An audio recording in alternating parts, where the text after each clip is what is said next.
Okay, I don't know. Whatever it is, it's not right on the teleprompter. I don't know what that is. I've never seen that. No, there is. We are going to do Sting, yeah. Okay, but now I can't read it. There's no words on it. Okay. Ready? Sure. There's no words there. To play us out. What does that mean? To play us out. Sting is going to do. It's a video. Sting video. What is for credits? I don't know what that means. To play us out. What does that mean? To end the show? Yeah. Yeah. All right, go.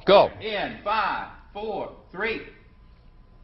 That's tomorrow, and that is it. Okay. In 5, 4, 3. That's tomorrow, and that is it for us today. And we will leave you with a. I can't do it. Okay. We'll do it live. Okay. No. We'll do it live. Fuck it. Do it live. I'll write it, and we'll do it live. Right. Fucking thing sucks. In 5, 4, 3. That's tomorrow, and that is it for us today. I'm Bill O'Reilly. Thanks again for watching. We'll leave you with Sting and a cut off his new album. Take it away. Do it! Just do it! Don't let your dreams be dreams. Yesterday, you said tomorrow. So just do it! Make your dreams come true! Just do it! We obviously didn't communicate clearly. We're here to discuss your surrender, not mine. Tú eres tan romántico molestando con una vipa. Me preguntas si te quiero. Yo te digo que no estoy lista y no quiero comenzar. No hay nada que pensar. Yo te dejaré atrás. Mientras gano más y más. No estás en mi nivel y tú no eres obligación. No estás motivado y tú aburre mi corazón. Eres un idiota sin inteligencia y razón. Entonces déjame tranquila mientras escriba tu canción. Tú eres tan romántico molestando una vipa. Me preguntas si te quiero. Yo te digo que no estoy lista y no quiero comenzar. No hay nada que pensar. Yo te dejaré atrás. Mientras gano más y más. No estás en mi nivel y tú no eres obligación. No estás motivado. Corazón, eres un idiota sin inteligencia y razón. Entonces déjame tranquila mientras escriba tu canción. Estoy aquí a disfrutar. Estoy aquí pero quiero gozar. Si quieres a mí pero vamos a bailar. Cintura a cintura, papi, tra, tra, tra. Bailando, gozando y me gusta tomar. Pero no quiero pendejos que no quieren respetar. Déjame pendejo, papi, ya no más. Déjame pendejo, papi, ya no más. Estoy aquí a disfrutar. Estoy aquí pero quiero gozar. Si quieres a mí pero vamos a bailar. Cintura a cintura, papi, tra, tra, tra. Bailando, gozando y me gusta tomar. Pero no quiero pendejos que no quieren respetar. Déjame pendejo, papi, ya no más. Déjame pendejo, papi, ya no más.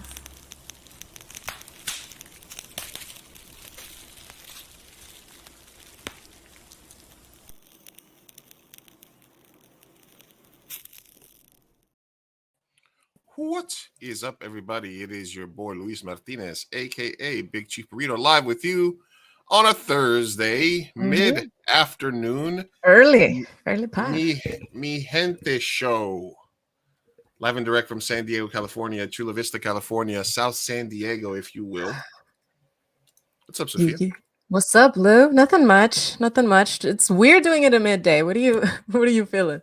I mean, I've done podcasts in the past earlier in the day. I did one yesterday at 4:30, but it doesn't give me enough time to transition from corporate Lou to creative Lou, because from 7 to 2 p.m. I'm corporate Lou. I'm grinding my day job.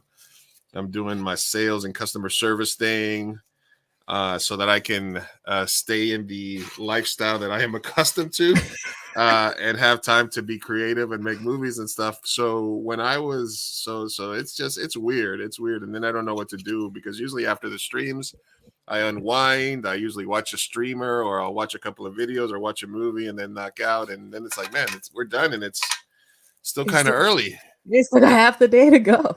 But it's still early. I was like, I could go out to eat and stuff like that. No, but it is fun. It is not fun. Not as weird as the early stream. Remember that one that we did at like 8 a.m., 9 a.m.? That was wild. That's a tough one. Yeah, that was definitely a tough one. So anyway, back at it. The Mi Gente show, live and direct, recording live on 2/2/2023. Hope everybody's having a pleasant February. January went fast. As it happens, the days are long, the years are short. So don't worry about that. Just take it day by day. January just went in a blink of a freaking eye, bro. Jesus. So personal news, anything to report? How's fun employment treating you? Fun employment is week one. Week one is but I'm getting LASIK on Friday, bro. Oh, tomorrow. Oh my god, it's tomorrow. Eyes. So there's that. I'm gonna be able to see you finally. What? Good luck. All right. We we are gonna get into let's see, any personal news from me? You don't have personal news? None? Nothing. Everything's good. I mean, been just working really hard. I mean, we're getting ready for the San Diego Latino Film Festival. We're still going to be able to give away passes for those that are going to be able to be in Southern California.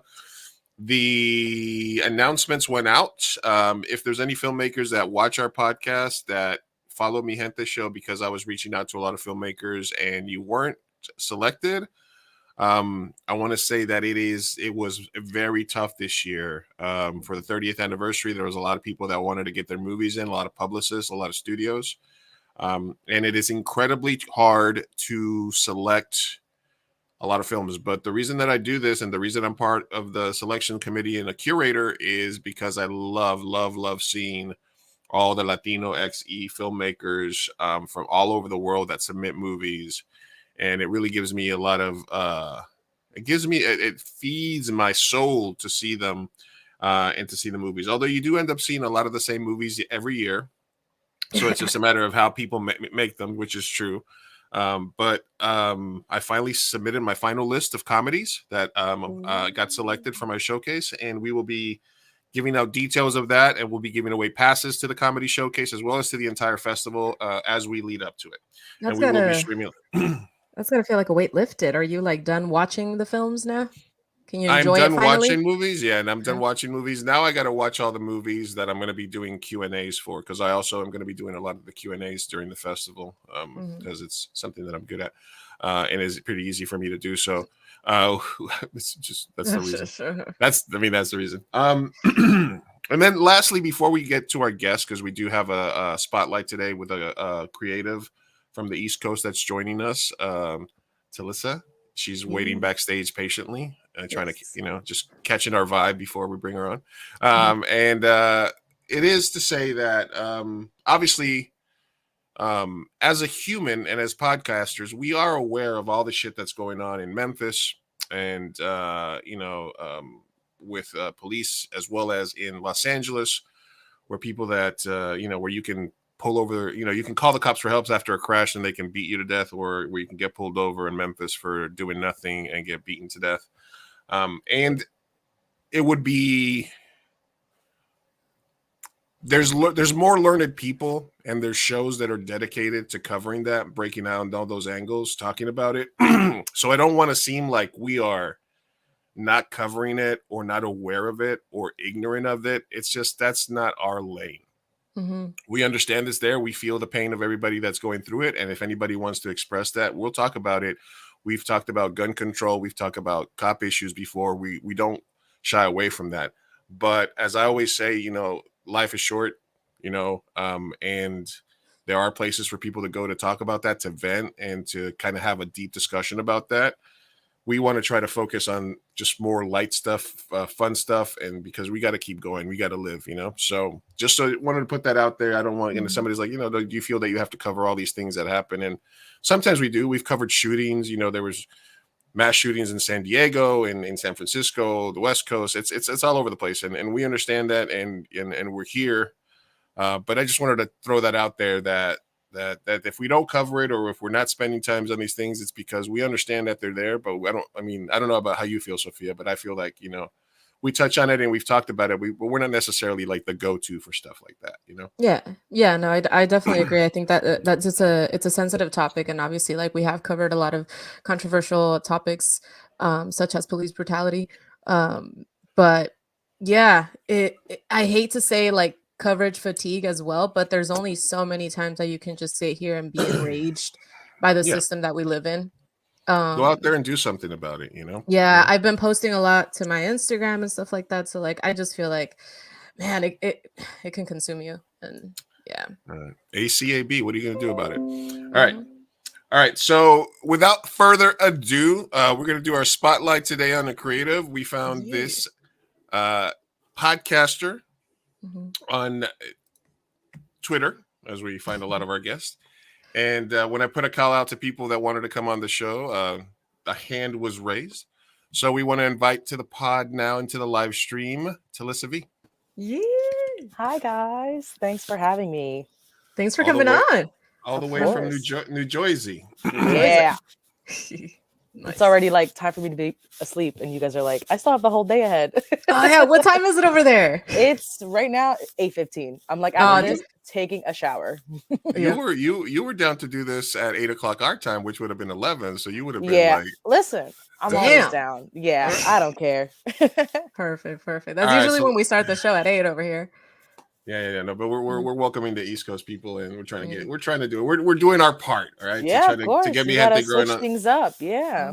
There's a whole bunch of our gente out on the East Coast, especially growing up out there. So let's jump right into it, Talissa. Podcasting, filmmaking. Where did it all start for you? What was the first? Were you a storyteller, joke teller? Were you Yeah. I don't know. You could ask my parents. Every teacher conference, it'd be like, we love Talissa, she's great, she just talks a lot. That hasn't changed. And I don't know, one day I was like watching a movie over and over, and I was like, people get paid to do that, I should do that. And it kind of clicked off. And I was always a writer. I was always writing like in math when I was supposed to be like doing the quizzes and stuff. And I was kind of like, I could write for a living, but then I was like, no. But then I was like, I could write for TV and movies. I could make movies. I don't know. It just kind of slowly all came together. And like, it honestly started before I was here. Like when my parents were, waiting for me to arrive, they would literally read TV credits and be like, oh, we can name her this, we can name her that. And I never knew that until I was like doing a documentary for school. And I asked them, and I was like, where'd you guys come up with my name? And they were like, oh, we used to watch credits from telenovelas. And we were like, oh, we can name her that. And I was like, what? And I was like, and you guys were shocked that I wanted to be a filmmaker when I sprung that news on you. You guys were like, are you sure? I was like, yeah. And here we are. And the podcasting thing was just literally like added stuff. I always am doing too much, and I talk a lot, and it's just fun. You're like, it's just part of my personality at this point. Yeah, like we're like I'm like chatting it up with my friends and my cousins, and literally I was already kind of like, ooh, should I jump in the pool of podcasting? Like, I know a lot of people do it, but like that doesn't mean I can't, And literally that same day I had that thought, my cousins were like, oh my God, we should like do a podcast. I was like, sign me up, we'll figure it out right now, and we already came up with the name. Yeah, it just kind of all came together. Figure out the rest later, right? Exactly. Because, the first step is doing it, right? So that's what we did. Yeah. What did you major in college? I'm curious. Filmmaking. I literally, the whole way. I was like, I'm not even going to go undecided. I think this is what I want to do. And I learned the whole way through. Oh, nice. So that's okay. So that explains your YouTube channel, because I was also peeping like old stuff. Oh, yeah. Yeah, so I used to go to community college, and we like my first project to like actively like direct, edit, all that stuff. He was like, do whatever you want. It has to be 3 minutes. I went over, of course, and I did like 8 minutes, and it was like girl code, guy code. And I had so much fun producing it. I was like, I could do more. So I did more throughout like the whole summer in between classes and working part-time and stuff. And that was like the most fun I ever had, because it was like I had no fear. I was just like, I'm doing whatever, Yeah. So Lisa, can you check your microphone? It's not rubbing against your shirt. Oh, sorry. Yeah, I'm wearing a hoodie. Okay, got it. We're getting a little static when you talk. If there's a way that you can try to hold it a little bit, perfect. Okay, That's I'll better. hold it like that. Okay, Perfect. yeah, a little bit, There we yeah. go. There we If go. you The can, whole time. the Oh, whole I'm so time. sorry. And I'm a mover. Sorry about that. That's all right. No, I You're was like, good. I'm gonna have to ask you to be a filmmaker for 1 second. We need to Of check this out, course. of course. All right, so you're a writer, you're a storyteller. You decided to focus on where do you go to college for that? So I went to community college, and then shortly after, I went to Montclair, which Okay, is what, like 10 minutes from New York. Literally can see it outside my window in my dorm room. nice. Mhm. And do you venture much into the New York streets, the village, and you try to stay No. Jersey? I stay in Jersey. I'm not gonna lie to you. I think I had like a fear of New York. I was like, I'm good. But I kind of regret not taking advantage of that. Like being so close, I should have went all the time, gone to festivals or just meet up with friends and like shoot something. I mean, like in New York, you can shoot anywhere, anytime. And with the college ID, they're like, okay, they know you're working on something. So Yeah. they're just going to let you do whatever. I definitely regret that. But I still did. I still did a lot of work, just not in the city. It's not the same. Well, I think that you hear the story about the filmmakers that were like shooting something in New York in the village, and all of a sudden David Lynch walks by and he's like, "Hey, let me take a look. Let me see what's going on." And they're like, "Yeah, sure, go ahead, please, please tell us what we're doing wrong." Imagine. What kind of when you say you watch the movie and over, what was it? Oh my God, this is embarrassing. It was literally a Marvel movie. Oh Okay. gosh. And the thing is, like, I love Marvel. I'm sorry, that's like a whole other side of me. But I was watching it, and like sometimes I'll watch something so much where I'm not enjoying it. I'm like wondering what could be done better. And that's what I was doing. And I was like, wait a minute. Like, hello, people get paid for this.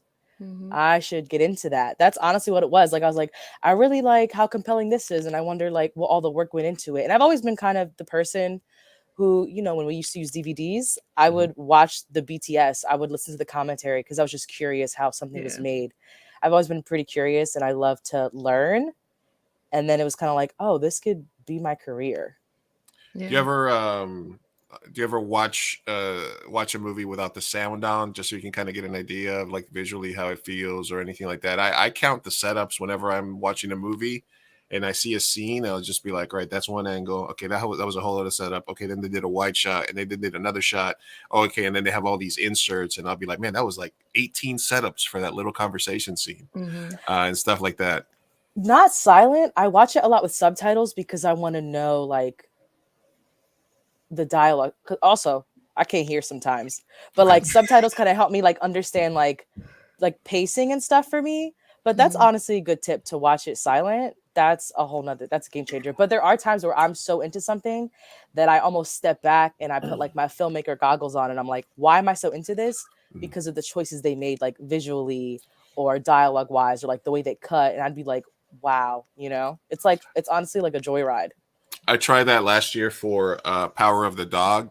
I couldn't get through it. I couldn't watch it. It was just too long. And I just put it on I muted it and I put it on and I kept getting drawn to the visuals of it. And I was like, oh, okay, I'm watching it. And then I was finally getting into it. Alexandra, previous guest tuning in, stopping by. I mean, I love behind the scenes interviews and footage. Thank you for checking in. That's like the best part. From Central America. All right, look at you. We're on the West Coast. Talisa's on the East Coast. We got Central America checking in. Where's everybody at today? Yeah, let us know. Let's get a check-in here once everybody gets in. Of course, lurkers always welcome. Always welcome to lurk. Yeah. So you start the podcast, but you admit right away that you are unaware of the reference that you are making in your own podcast. Right? Oh my God, you had to bring that up. The Cógelo con Take It Easy podcast. I'm here. You got a Cógelo con Take It Easy podcast, and I'm talking to two people who have not seen Scarface. Hi, that's us. All right, I'm not. Don't shame me. Don't shame me. I'm not Scarface shaming you. But what do you guys try to cover on this? What is the focus of Cógelo con Take It Easy? So we focus a lot on like pop culture, self-care, mental health. So we've had episodes like dating in the digital age, literally one of the first episodes we ever did. But as we continued on, we kind of fine-tuned and we all try now to discuss. We have segments, everything that we all love. Like one of our hosts, Madi, my cousin, she'll talk about like books, which will later turn into like her little nook, because it's not just books she's into K-dramas and K-pop. So it's like whatever she's obsessed with now, she gets to talk about a little bit. I always do a flick pick because clearly I'm always watching something, and I, get on my Apple Box and I'm like, you need to watch this so it doesn't get canceled. It needs ratings. Let's watch it. I like to think I'm the reason On My Block got a couple extra seasons, because I literally harassed everybody to watch it. And then my other cousin just joins in on whatever we're talking about and always has great advice. Okay, we're gonna hit the follow button. Thank you. And you should too find the Cógelo con Take It Easy podcast anywhere you get on Spotify. I'm assuming that you got it on multiple platforms as well. Yes. And also showing love to our other podcast, the 323, which I'm always on, Bottled Up Bitches, and then of course Mi Gente Show, where you can find Mi Gente Show everywhere you get your podcast. Literally, all you got to do is type Mi Gente Show. You can catch our last episodes. Do Scorned Women make the best music? I don't know, yes. Talisa, do you think Scorned Women make the best music? Absolutely. Yeah. Nobody can. Jasmine Sullivan, Beyonce, Shakira. Oof. That, just to name a few. There you go. See? Hell hath no fury, man. Tell you. Hell hath no fury. Who hosted the last episode of Cógelo? Oh, me and my cousin Hazel. Hazel? Oh, okay. Yeah. Maddie's a bit busy schooling, getting her, reading on. So we're holding down the fort until she comes back. So is it 3 hosts? And do you ever host like all together or? Yeah. That's what we usually used to do. And I've had like, if we know early enough, we'll have like, I had a friend come on. I haven't had many guests yet. I do want to start implementing that though. So hopefully in 2023 we can do that. All right. There you go. How's 2023 treating you so far? So far, so good. I will totally agree with you that January ran out the door. She did not want to be here. But that's okay. We can handle February. It's no problem. I'm doing pretty good. I'm trying to like balance, like we said, before we started, balancing work and my passions and like my hobbies. Sometimes I let one or the other get away from me because I get consumed with one versus balancing all 3. And I want to maintain all 3 and, complete some goals this year. Yes, that's what I'm trying to do this year too. That was actually one thing you said in the podcast that stuck with me. You said something about like 2023 is my self-aware era. Yeah. And and I was like same though. So what are some things that you're trying to put into 2023 that makes it your self-aware era? Definitely trying to always be a better friend. Friendships are really important to me, but also like I say I'm a writer, but I don't be writing. So I want to write. I want to be able to complete something. You know what I'm saying? So that's what I'm really trying to focus on. I'm actually part of like a women's screenwriting group, which is really awesome. They hold me accountable.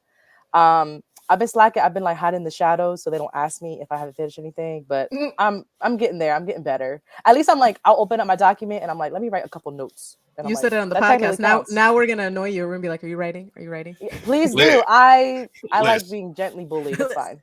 Okay. Listen, we between when I left film school and when we actually made our first movie was probably about 15 years. I walked around saying I was a filmmaker when I wasn't doing it for a long time, until finally my roommate Higgs said we're gonna make a movie and we're gonna get off our asses and do something. He wrote it. We cast it. We directed. So don't beat yourself up over that. All right. When it's ready, it's ready. You do need it's good to have accountability, and it is good to get those pages out. Just throw it out there. But I marinate on scenes and ideas in my head for months and months and months, and I know that it's part of something. But it's okay to eventually put it down and to take your time with it. So don't beat yourself up. But get some shit done. At the same time, get some shit done. But Lou, you go from like moments of no productivity to like an obscene amount of productivity. Like I feel like you just sit down and write a whole script. Yeah, no. When it comes out, it comes out. What happens is I have all these scenarios in my mind that I've been thinking about since I was literally a little kid walking around thinking about making movies, and they're still all up there. And there's scenes between a father and son, a scene between a couple, an ending scene, and eventually like when I wrote a movie with Sophia. I had an idea. The slapworthy concept is something that I had thought about for years and years and years, and then finally it was like, oh, I know what this is for, and then you write around that. So as long as you're thinking about stuff and you're marinating and you're always thinking about making movies, that it'll come out when it's ready. And sometimes for some people, it's just like, you just all of a sudden push out that vomit draft and go from there. Not for me, man. 2022, I had the script. I kept being like, I'm writing. No, I'm not. I didn't finish it at all. Now I'm starting. Now that I'm unemployed, I'm trying to sit down and get to it. Well, Talisa's got a women's writing group. Maybe she'll let you apply. Yeah, there you go. I'll hold you accountable. You hold me accountable. We'll get stuff done this year. Thank you. Yes. Synergy. Yeah. All right. Sophia, did you have some questions for our guest? That one, and then I had another one, but it's concerning your take on, like, because I was watching your YouTube channel, right? And you did the series, I forgot what it was called, but you did 2 episodes on dating, and it looked like it was on a college campus. It was like 6 years ago. So I wanted to see, that was 6 years ago. She's pulling out receipts. I'm pulling out receipts. I'm like, what is your take on dating nowadays versus before, or has anything changed? So at the time I was dating someone. I'm not now, so I think that could be the answer, right? But like, I like to do more. Dating is so hard now, especially since the pandemic, where we can be connected in several ways, but we're not making connections. I think that's what is really hard. And why is there always a debate on like who's paying, who's asking, who's picking up? That's true. Like, order for me, don't order for me, buy me flowers, I want to be a stay-at-home wife. Like, I think there's so much debate and there's so much rah-rah in what people's opinions are, that it's kind of like, are we being influenced by what other people want? Do we even know what we want? I don't know. There's just so much going on about it. It's messy. That's just what it is. Is the default these days the split check, or is the default still whoever asked? Whoever asked. Thank you. There you go. Okay. Yeah. Oh yeah. I think it depends who you ask. I think there's still a lot of people that go with the like men always pay, and then there's men that are like, no, at least half and half, or like, I don't respect her if she doesn't try to pull the check at least, offer. And then I'm like pretend, like put your fingers in there, be like, oh yeah, find my wallet. Reach. There's that whole Hi Mary Mother. All I want is the courtesy reach. All I want is the like, but you can't just be like, you gotta like reach. You gotta like you have to play the part. You have to commit to the reach. You gotta go. Don't just be like, no, I saw the head fake. Does it bother you if a girl immediately goes like to her purse when the check comes in, Lou? Like, fuck no. No, it doesn't. Like, no, not to pay. I'm just mean like she hides, like she's kind of like avoiding it. Oh, like, if she starts playing with stuff, yeah. Oh, if she looks away, or well, listen. If I establish that I am taking you out, hey, would you like to go out? Let's go out. Hey, let's go out for sushi. Then no, then even that, or I'm going to the bathroom and I'm taking care of it before I get to the table. I'm just saying, hey, I already took care of it. Let's go. That is a nice move. That's an awesome move right there. That's great. That's the closer. Yeah, definitely. Well, damn, that's smooth. Yeah, listen, little words of wisdom from your boy Lou right here. Look, if there's ever that thing, you go to the waiter, you're like, hey, can I take care of that real quick? Boom, and then you just show up to the table and then she's like, oh, do you want to get the check? No, I just took care of it. Let's go. And that gets rid of the like, will she, won't she? You got some points right there coming out. She's gonna look at you up from the table. She's like, oh, all right, okay. Yeah, she's gonna tell all her friends in the car, girl, you won't believe what he just did. Yeah, she's like, girl, I'm glad I wore my good panties. All right, anyway. Oh my god. No. Is opening doors still okay? Is that kind of shit? Because I hear all this manosphere shit where it's like I tried to open a door for this lady and she gave me an attitude and stuff like that. Look, the way I was brought up, if I see, hey, I'll open the door for somebody. Sometimes you get a thank you. Sometimes they just walk through. I'm not going to give an attitude no matter what. But how do you guys feel about that? You want to go first, Talisa? Like chivalry. Yeah, I like chivalry, but it's like, I don't think but like, I distinctly remember knowing a guy who like made it a point. He's like, I don't open doors for women. And I was like, that's really weird behavior. Okay. So he already put himself in a column. Yeah. I think opening a door is perfectly fine. Maybe don't run to do it and be aggressive about it. Just if it happens, it happens. Let it happen naturally. I think that's just kind of like. Or expect a thank you. Yeah. Like, I just think you got to roll with it. I think a lot of people have expectations. You win some, you lose some. You just got to keep going in strides. What about you, Sophia?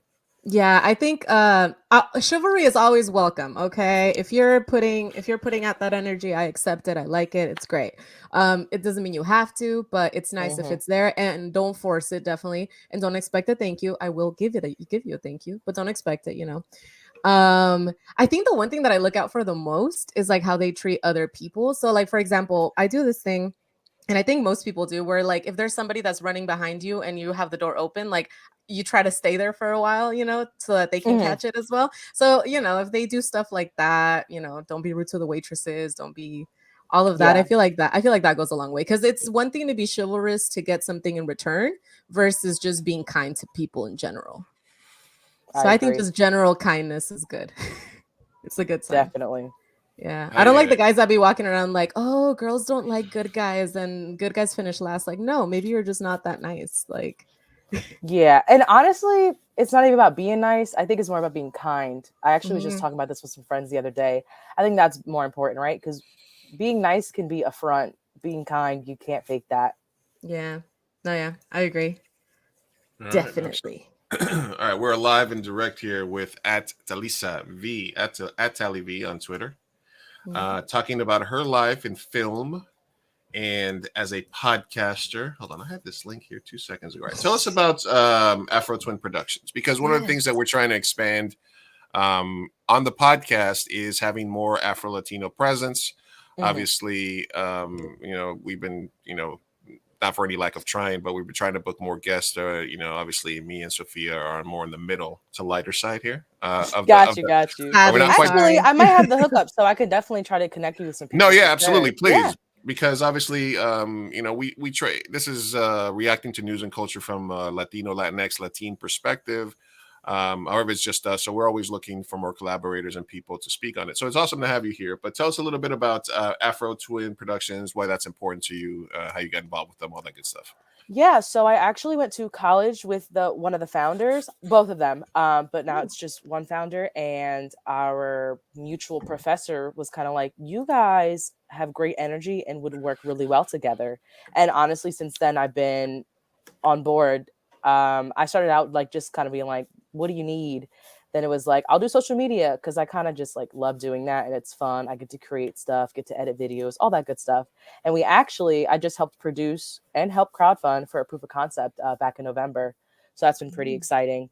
Yeah, we focus a lot on the community and like, offering presentation for underrepresented groups. That's what's really important to us.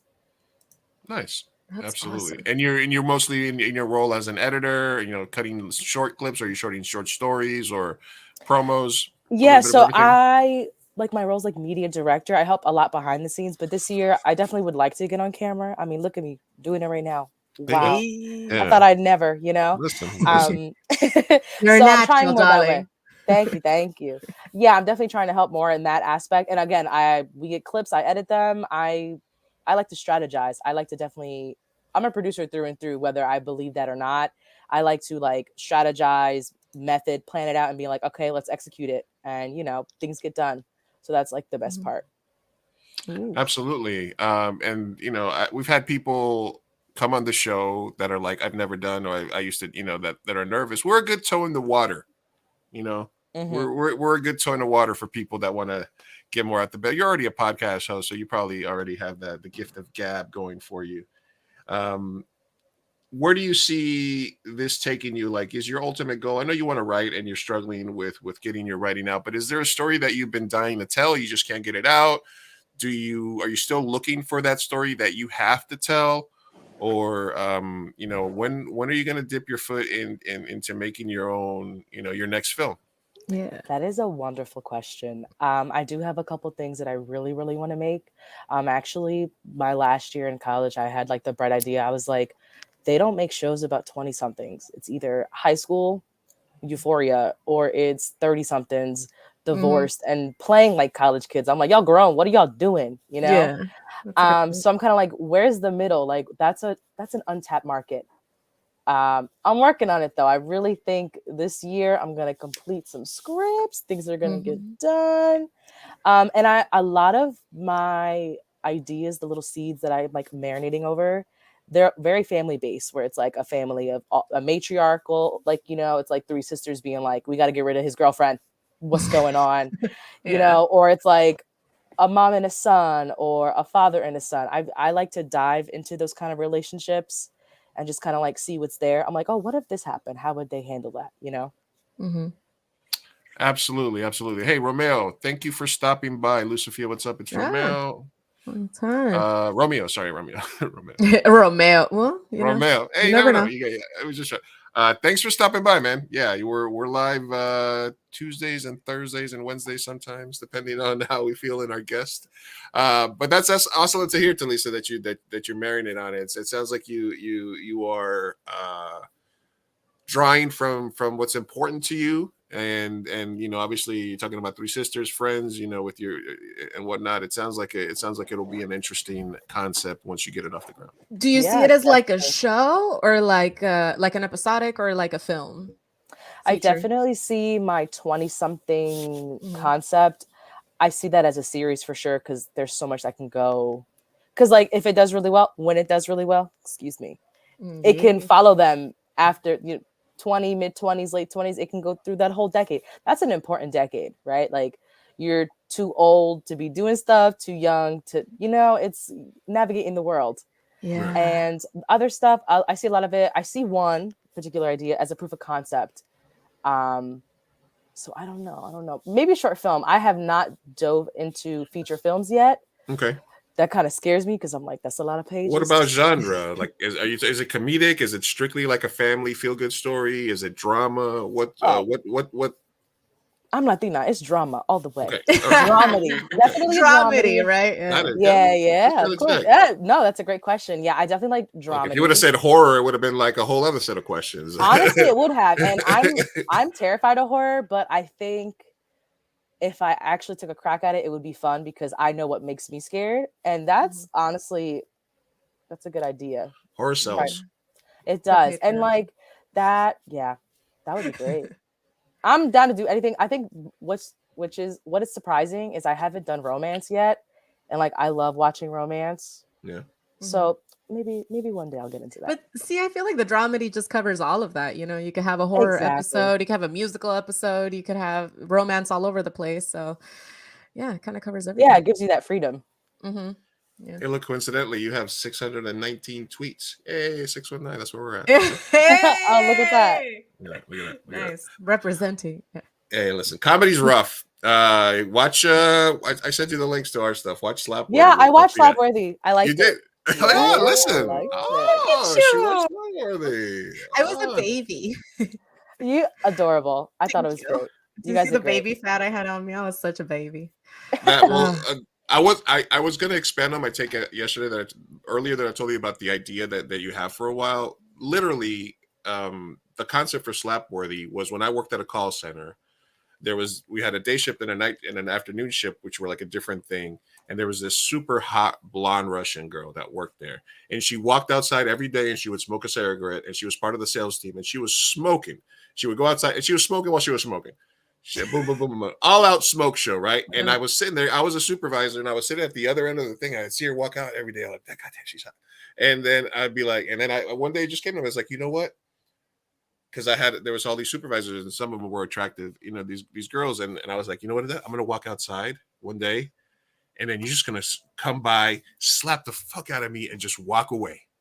And she's like, I was like, that's the perfect intro. That's it. That's all I need. I just need that to happen. I need to put that into her head. And I had that idea for so long. Me, Sophia, and Dominic were thinking I was like, we need to write something. It was 2 pages. Mm-hmm. And all of a sudden I sat down, like you said, I vomited it out, and it turned out to like an hour-long movie. So that's awesome. I love when you're inspired by real life. Like that's like the best thing, right? You're like, no one will believe this happened to me, so I got to make a movie about it. Yeah, and it's funny that Romeo that stopped by actually did sound on Slapworthy. Oh, that's awesome. I just like, it's synergy. But I'm glad you took a look at it. Yeah. I was gonna say that's a little dramedy right there. That was supposed to be a short, and then you just kept writing. I remember getting updates from you. You're like, dude, it's a feature. Yeah, I wrote it. I was like, you know what? Because there was just gonna be the slap scene, and then I was like, and then I kept writing, and then I was like, I wrote more, and I wrote more, and then I wrote Rogelia part, the her aunt part, and then I wrote a little bit of the thirsty guys stuff, but like a very smaller version of it. Right. And then when I showed it to Brian, he's like, it seems like this whole social media thirsty stuff here is like, you really want to get into it, but you're denying yourself. And I was like, he's like, just write it. Don't. I was like, no, I don't want it to be more than 10 minutes. I don't want it to be more than 15 minutes. I was telling her it's 30 pages now. I was like, oh, I don't want it. And then it finally ended up at like 57 pages. So, those little ideas that you have in your head, when you get the inspiration and when you combine that with like what's going on in your life, it can happen, and those things. Yeah. And that got us into some festivals and, got her a poster. So it was pretty good. That's awesome. Congrats to you. That's it. Finishing something feels so good. I can't wait for that to happen. You'll get there. You'll get there.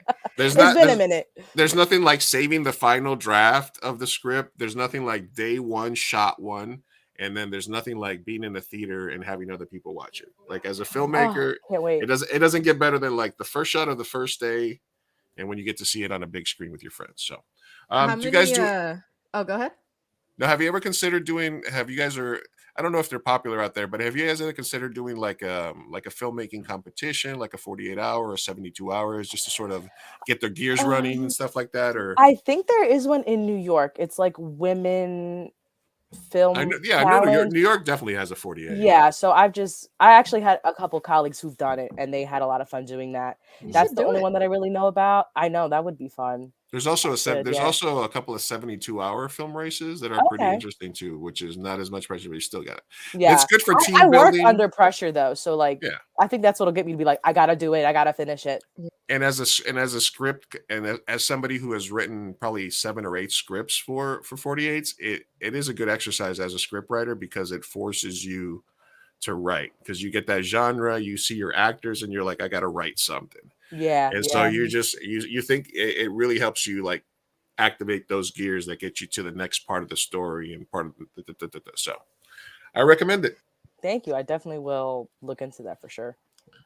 All right. We are live talking to a content creator as ourselves. I didn't have you on the panel because you were busy, but let me just ask you this question that I asked the other podcasters that I spoke to yesterday.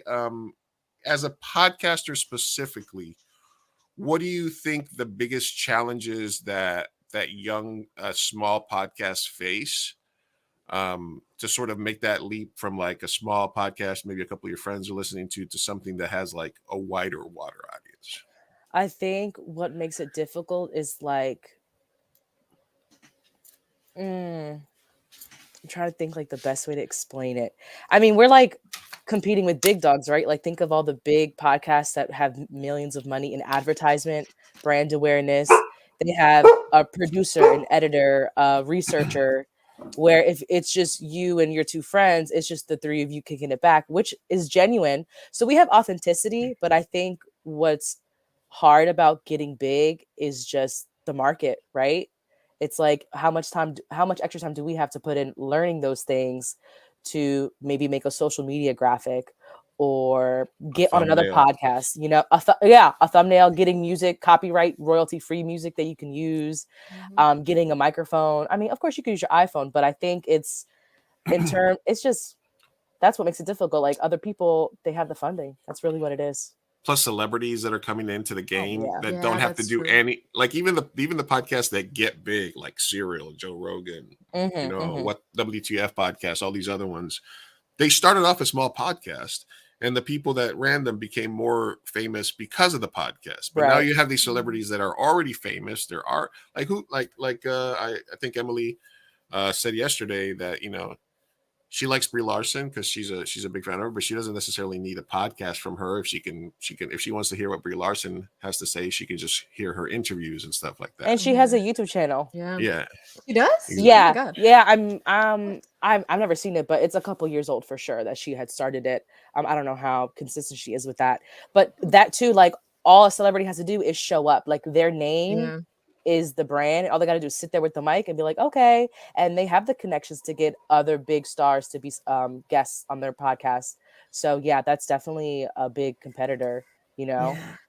Yeah, definitely building the brand, building the following. I think that's why it's important that like everybody that has a small following kind of supports each other as well, especially like Latinos, in the space. Oh, yeah, Just definitely. I minorities in agree. general. I feel like it's harder for all of us to, Oh my God. move up. Yeah. The algorithm don't be working for us, No, honestly. it really doesn't. Oh my God. You know what I realized today? Sorry, this is going to be off topic completely, but I was on TikTok. And you know how you can film a TikTok and using like a sound or whatever, and then you can click on the sound and it takes you to where it originated, right? Like it shows you the first video that did the sound or use the sound. Okay, today, I don't know why. At my natural algorithm would have like a white lady saying the sound. I would like it. I was like, oh, that's funny.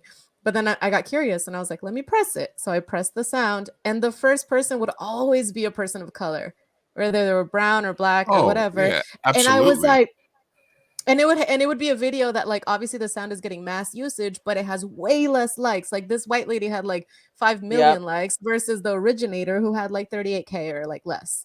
And I was like, why is that the one that's in my algorithm? It's the same content. I actually sometimes if I get curious, I'm like, that's funny, but let me look at the original video. I'll like the original. I'll be like, that's too. fine. Yeah. I like this one because I want that person to get the recognition they deserve for sure. Exactly. Yeah. No, that's something I was going through. The one I think everybody saw, but it was the black teacher that would like have individual handshakes with all the individual kids, like the fourth graders or something. And then there was the video, the white teacher right away goes that she's doing the same thing. And that one gets like the 10 million views or so. Yeah. It's weird, man. I don't know. Yeah. That's why you got to do your research, right? If you want to like, I guess, from your perspective, because obviously, there's obviously a larger conversation about colorism within the Latino community, whether, we make light of it. Like I call like Anya Taylor-Joy, I call her the, my favorite vanilla beaner, and then, I'm kind of smack in the middle to where my face features in color and my name, Luis Martinez, makes it so I can never pass. Right. Ambiguous Latino. Yeah, I'm like dead smack on the spectrum. Yeah. But from your perspective as an Afro Latino, what is the main thing that other Latinos that that are underneath me, I guess, in the shade, can listen to about like how to bridge that gap or how to be more respectful of that change? I don't know if I'm phrasing it the right way, but I think I know what you mean. Right. I will say though, I don't identify as Afro-Latina just because I don't know all of my roots yet. I am, of course, a little bit darker in complexion and like definitely get it from my dad. You identify more like as Caribbean or as yeah, like just because I don't want to take that away if that's not what I am, because I don't know yet. And I've been curious. I'm like, do I want to do 23andMe? Will they even tell me what I want to know? I don't know. Do I want them to have my DNA? All conspiracies. Yep. But I will say it's going to cause drama somewhere. Yeah, of course. I think the first step, it takes a lot of deprogramming, because there's a lot of things that we're taught in all forms of media on how to view other people. Like one small portion is like, think of like Disney movies and all their villains. They're all like the same shade of color. Right. So that kind of gives you like a subconscious view of what those people could be like if they were human. Right. And I think it's a lot of deprogramming and learning like, okay, why do I have this bias? Why do I prefer this over that? And then like, kind of like we were talking about TikTok, if we click a sound and we see that the originator is a POC, maybe we should give them the like and the engagement. And yeah, that may sound like work, but it doesn't take much to do that. No, and that could get them their next big break, excuse me. And almost like you said, with like working together, you should network across, not network up. Network across, so we all come up together, like Issa Rae said. And I think we just need to build community and learn to like work together. Like we're not different. If we're all creatives and we all love to do what we do, why can't we just help each other? I know that's probably not like the best answer, and it almost sounds a little hokey, but that's what it is. Good answer. It's a good answer. Very kumbaya. I like it. No, I understand what you're saying, and it's, if you're gonna be an ally, or if you're gonna take the time to try to bridge that gap, and if you're about it, then you need to move better, and you need to put in that extra work. You got to do the extra steps. If you want to be a vegan, you got to stop eating meat. If you want to, right? If you want to work with if you want to work with Afro Latinos, we got to look for them. And it's honestly, it might be harder to find them because, like we said, the algorithm doesn't work for us. Right. You know? No, literally, like I was like, even for my other show, I was Fireside Chats, where I like to have different types of guests on and talk about their lives, and I wasn't finding them as easy as it would for that, to the point where I would have to, the ones that I would know, and I'd be like, hey, you know, listen, I'm looking for more contributors to Mi Gente show. I want to talk more. I want to make sure that I'm covering a lot of different bases and points of view. So if you're going to do that, then you're going to have to go out of your way, and you're going to have to put yourself in a, you know, and sometimes in an uncomfortable position as a filmmaker. And this is a bigger filmmaking conversation, which we've talked about before on the show. When you cast a film and you write a role, right? Which, you know, we got the Diversity in Film Award a few years back because we just like have like an open ethnicity casting, and we're pretty much in Southern California. They gave us an award for doing what we do because it was just we're all a bunch of mix of people and stuff like that, and we're all making movies, and they're like, hey, you guys are getting an award for that, and I was like, okay, sure. So when and this is advice for filmmakers, is when you cast a movie and you're writing a part for a marginalized group, if you're writing an LGBTQ part, if you're writing a disabled part, I used to think that and at the end of the day, I think it's so true. It is your movie, so it is your final decision. But I think as a filmmaker, to feel clean about it, you have to reach out to that community and try to find somebody that fits that role first. Yeah. If you go through that, like, you know, and I always bring up the example of Dominic and the Bike Thief. I needed somebody that speaks Spanish. I love Dominic, and he was a great physical actor, and he was perfect physically and visually for those physical parts, but he couldn't speak a word of fucking Spanish, right? That's me. Don't shame me. and that was fine. So I literally just minimized what he said and did a voiceover, and it worked out pretty good. But I felt, you know, but at some point I was like, man, maybe I should have given that role to a Spanish speaker. Yeah, you know, I hate to say I told you so, but I told you so. but I thought about that, and I think as a filmmaker, as long as you're honest with yourself, like you say, if you're doing the work, if you're doing that self-reflection, if you're trying to be deprogrammed, then what you do is you go to those communities, because, like, you know, I used to say, well, you're gonna, obviously, if you're gonna do a part with a person that's a quadriplegic, and you can get Bryan Cranston from Breaking Bad to do a movie with Kevin Hart. Right. That movie is not getting made unless you put Kevin Hart and Bryan Cranston in it. Yeah. And of course, it would have been nice for somebody that's a quadriplegic actor to get that part. Right. Because those are the only parts that they're really going to be available for. And back in the day, I was colder, and I was like, well, maybe somebody should tell the quadriplegic person not to be an actor. And that was more like an asshole thing to say, because you know, deprogramming and whatnot. But now I think that it is in line with kind of being a filmmaker and going about the process, to at least you have to go into those communities, try to find somebody from there before you say, okay, I'm going to use this person that I'm comfortable with. And that's kind of a weird place to be as a filmmaker, if you agree. No, I absolutely agree. I think it's easy to do the norm. It's easy to be comfortable with what you're doing. When I was casting for my senior thesis, I was like, oh, they have to be Latino. I was like, that's number one. But it was so fun to see so many different people, and that worked out really, really well. But that doesn't happen for everybody, where like you said, some people have a specific vision in their mind, but like, don't be afraid to open your casting to all ethnicities, because you might be shocked and find someone who's like, who livens the role in a way you never imagined, you know, and that takes work. And I think what would help with that, though, is like not only deprogramming, but also being in a community with people who think like that as well. You don't want to be with other closed-minded people, because then it's just easy for you to follow along. If they're like, we're only going to find a 6'5", blue-eyed, blonde-haired person, you're just like, okay, that's what they want. That's what I'm going to do. Absolutely. And all those people from the Thirsty segments in Slapworthy were people that auditioned for the movie that didn't get the main parts, but they were all so good that I actually wrote that extra for them. Yeah. So, that's awesome. I'm clapping for you. That's awesome. Like, They're all so that's good. kind of like, you guys are so great. I'm gonna write parts for you because I want Yeah. you to be in this. Yeah, you no, know? like Beth Gallagher that was in the scene where she's like, "Oh, I'm gonna delete all your Instagram and your Facebook." Yeah, like, yeah. She was was great. so good. She was so good. She was the best audition of everything. But I needed a blonde for the Sally character because it just worked better like that. Yeah. And I was like, "Yeah, but I'm writing a part for you."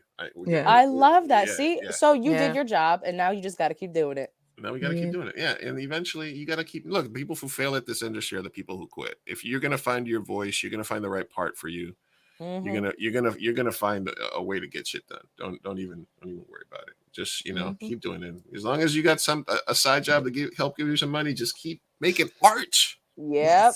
All right, we're talking live with Talisa from the Cógelo con Tequerisi podcast, man. You gotta Llévalo con Tequerisi. You're gonna have a heart attack with that, man. You gotta relax. You can find them at Cógelo con Tequerisi podcast, and you can follow her on Twitter at Tali.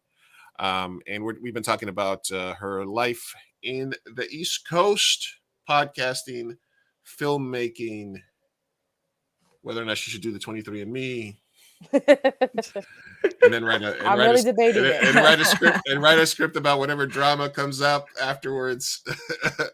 That would be a script. Sophia, what do you you got anything else for well this, the whole Mortal Kombat telenovela with your name? Who chose father, mother, who chose your name? Okay, so from what I gathered, so my middle name is Zenaida, and they got that from a telenovela. They were like my dad likes to say, like, when they found out that they were pregnant, he was like, "We're having a girl, and this is what we're gonna name her." And they're like, yeah, whatever. But he was right. So I'm pretty sure he picked my middle name, and then they like both were like, "Oh yeah, Talisa Soto, Katana from Mortal Kombat, hell yeah!" And like, what's funny is I love Mortal Kombat, so I just feel like it was predestined. That was fate. Are you a gamer? Oh yeah. Am I a good gamer? No, but I'm a gamer. Yeah. Okay, nice. That you get out there. That's all that matters. Yeah. I'm not. All I play is like Mario Kart badly. So that's okay. You're a gamer. That's okay. You. If you're pressing buttons. God. I'm adding that to the resume. Thank you. Please do. It like helps with dexterity. I don't know. I mean, it hasn't helped me at all, but like I love it. It's therapeutic. And are you clumsy? Oh yeah, for sure. Okay. And like, video gaming is just another form of storytelling. The last game that I completed and like I'm obsessed with right now is God of War Ragnarok. That was the best thing that I ever experienced, next to The Last of Us, clearly, which is now a show that I'm also obsessed with right now. So yeah, I'm telling you, how do you like it so far? The Last of Us? Mm-hmm. Oh, I think it's phenomenal. Listen, when they announced that Pedro Pascal was going to be Joel, I said, sign me the hell up. Okay. And he's doing phenomenal. I really want him to win awards. I think he will. They're just doing really, really great. Third episode, tearjerker for sure. It was a tearjerker, but I felt like people were like, people were making it seem like, I mean, we're not no spoilers, no spoilers. Okay, no spoilers. But people were making it seem like it was just out of this world good. And I was like, it was really good, but it wasn't like right like an 8 tweet post about it, I think maybe because of the fact that it's covering something that's not covered enough and did it in that way that maybe that's why people are over it. But I was like, okay, yeah, I like it, I appreciate it. We need more of this. But I wasn't as effusive about it as other people, though. Yeah, I was definitely taken away, and I agree. I think it's more about the intention behind it that has people being like, wow, 11 out of 10. I definitely agree with that, because I was kind of like, when I was watching it, I was like, this is not in the video game. Yeah, and then I was like, I played the game as well, Yeah, and I would like say it throughout the whole episode, but it was like, this isn't in the video game. Oh, this isn't in the video game. Crying, this isn't in the video game. Like it was refreshing. But yes, I agree that I think what's funny though is some people gave it hate because they were like, that was ridiculous. Not being homophobic, but there's some people who are like, we don't think that was a smart move. And I'm like, gay why? Stuff, yay. Sorry. Right. I'm very queer. I love this. Okay. I gotta watch it now. I'll watch it. Whatever. Yeah, no spoilers. The lead character is gay. Ellie, the girl, what? is gay. Yeah, how did you not tell me this, Lou? I am the victim of queer baiting. So if this is a good and it does it right, I'll watch it. It definitely does it right. Also, I'm not a huge fan of Bella Ramsey as as Ellie, because I think that was more of a game. I think that was an HBO casting, because it's literally the giant slayer and the Red Viper. It's like he was in Game of Thrones, she was in Game of Thrones, she was from Bear Island, the lady from Bear Island, the giant slayer. That's the lead. So it's literally the giant. Well, if she had a lip, she would have been a giant slayer. But she did slay a giant. And the Red Viper. So it's awesome. But it's more of HBO casting. I really don't like. I do everything else about it. I like, and I like that they're not sticking 100% to the story of the game, but just taking that universe and expanding on it with all the backstories. And I think they're just building a really deep just universe that won't need the game as much as other shows. Exactly. In a way, it's almost like paying homage and then like expanding in the world. I will say I am biased. I like Bella Ramsey, but I see a lot of people's points where they're like, she's okay. I'm not really sold on it yet. I think, I don't know. We'll see. I'll give her a chance because everything else is great. So maybe she'll win me over, but I just can't. I can't not see her in Game of Thrones when I see it. And she's a little girl. Okay, I googled it. Yeah. She also did. You don't remember the lady from Bear Island? Dude, I have terrible memory, and like, yes, I watched Game of Thrones, but that was how many years ago? Jeez. Yeah, I didn't really watch, but I know enough. Like, I was like, oh, she was in that. I watched some of it. I watched the last season though too, just to like. No, that's the worst. I know that was bad. I was like, oh, okay. You need to watch it, at least the Pedro Pascal season if you love. Oh, I did. Oh, okay. Good. And I was, and like, I'm new to it, and I was like, this guy's amazing. And then they did what they did to him, and I was like, I feel disrespected. I'm gonna leave. Yeah, I think that's probably when I stopped. I was like, what was the point? That was the most fun I had. It will not get funner from here. No. Yeah, I was like, forget it. Never mind. I feel you. All right, guys, we're live here. An hour in, baby. An hour in with Mr. That flew by. Jeez. Yeah, that flew by. All right, so interview's over, basically, but we still are going to have you hang around for a little bit. Okay. We are live. We're if you would like to. If you would like to. If you would I'll like have it fun. Okay, so we're gonna do an anonymous way. We're gonna do our bracket bit for you because you are a guest, and I have prepared one. And we will first remind everybody that you can go to sdlatinofilm.com to get your passes for the 30th anniversary of the San Diego Latino Film Festival, San Diego, California, March 9th to the 19th, coming up in about 6 weeks now. We at Mi Gente Show will be streaming live at least a few days during the event, and we will be giving away passes both for single shows for my comedy showcase, and we will be giving away 2 full festival passes as well. So make sure that you are following at Mi Gente Show, following 2 a.m. Burrito, because it's probably going to have to be some sort of make sure that you're following us across all the platforms, for an entry and stuff like that, and get you guys going. Because I'm looking forward to giving that away and being there. Opening night party March 9th, closing night the 18th. We'll be there a bunch of the days, so just go to sdlatino.com. Yes, Mello, we will be giving away 2 full festival passes. She's doing all the artwork. Well, she's doing the art installation, so she don't need no passes, but we will be giving it away. All right. Talisa, you are Netflix binger. Yes. Well, maybe not anymore with this whole password stuff, but yeah. Oh yeah, Jesus. Oh yeah, we should talk about that. But you are also an MCU fan. Yeah. Oh no, I know where this is. I know some people are like, oh, but I'm not like in your face. Not all the time. She has no idea. We decided for this that we're gonna figure out what MCU character gets out of this for you. It's something that we've been doing a while, and usually I can find the here's the suspense. The suspense. All right, something we like to call the bracket bit. All right, boys and girls, you know what that sound means. It's time for bracket bit. Bracket bit. Bracket bit. Woo, woo, woo, woo. Bracket bit. Bracket bit. Woo, woo, woo, woo, woo.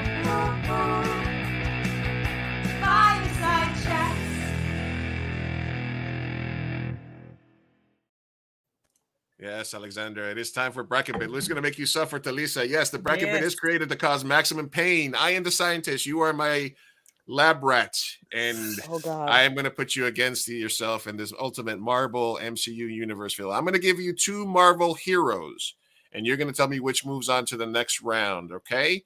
Now, I create the bracket, but you solve it however you want. So you can say, for example, which one would beat who in a fight, which one is your favorite, which one you'd rather make a movie about. Whatever methodology you decide to use it. I say try to keep the same methodology throughout the entire bracket if you can. But if somebody tugs at your heartstring, it's always okay to change that. Okay. For example, for Crystal, we did a bracket bit for her about DC characters, right? And the only way I would have loved that. The only way she got through it is by saying she was going to see who would win in a fight, and they were both mind controlled by some evil genius, which forced them to fight to the death. So she's like, that's how I'm going to solve the bracket. And that's how she was able, you know what I mean? So whatever you decide to do, it's up to you. All right. You ready? I think so. All right, here we go. All right. In the DCU MCU duel, we got Captain America versus America Chavez. I didn't think it was going to be this hard. Right off the bat. Right off the bat. Damn. It could be whichever's your favorite. Whatever you want. She can do what she can figure out whatever she wants. I think I just have to pick America Chavez just for solidarity. That makes it easy for me. I'll just do that. All right, here we go. And we got a culture pick. All right, we got Vision or the Eternals playing as a team. We're picking the Eternals because Vision is just. Go ahead. You know, speak on it. He's a butler with superpowers? No, not even that, because I like that. But like compared like the Eternals to Vision, like technically, is Vision even here anymore? No. So we're picking the Eternals. All right. We got Black Panther or Blade. Black Panther. That's easy.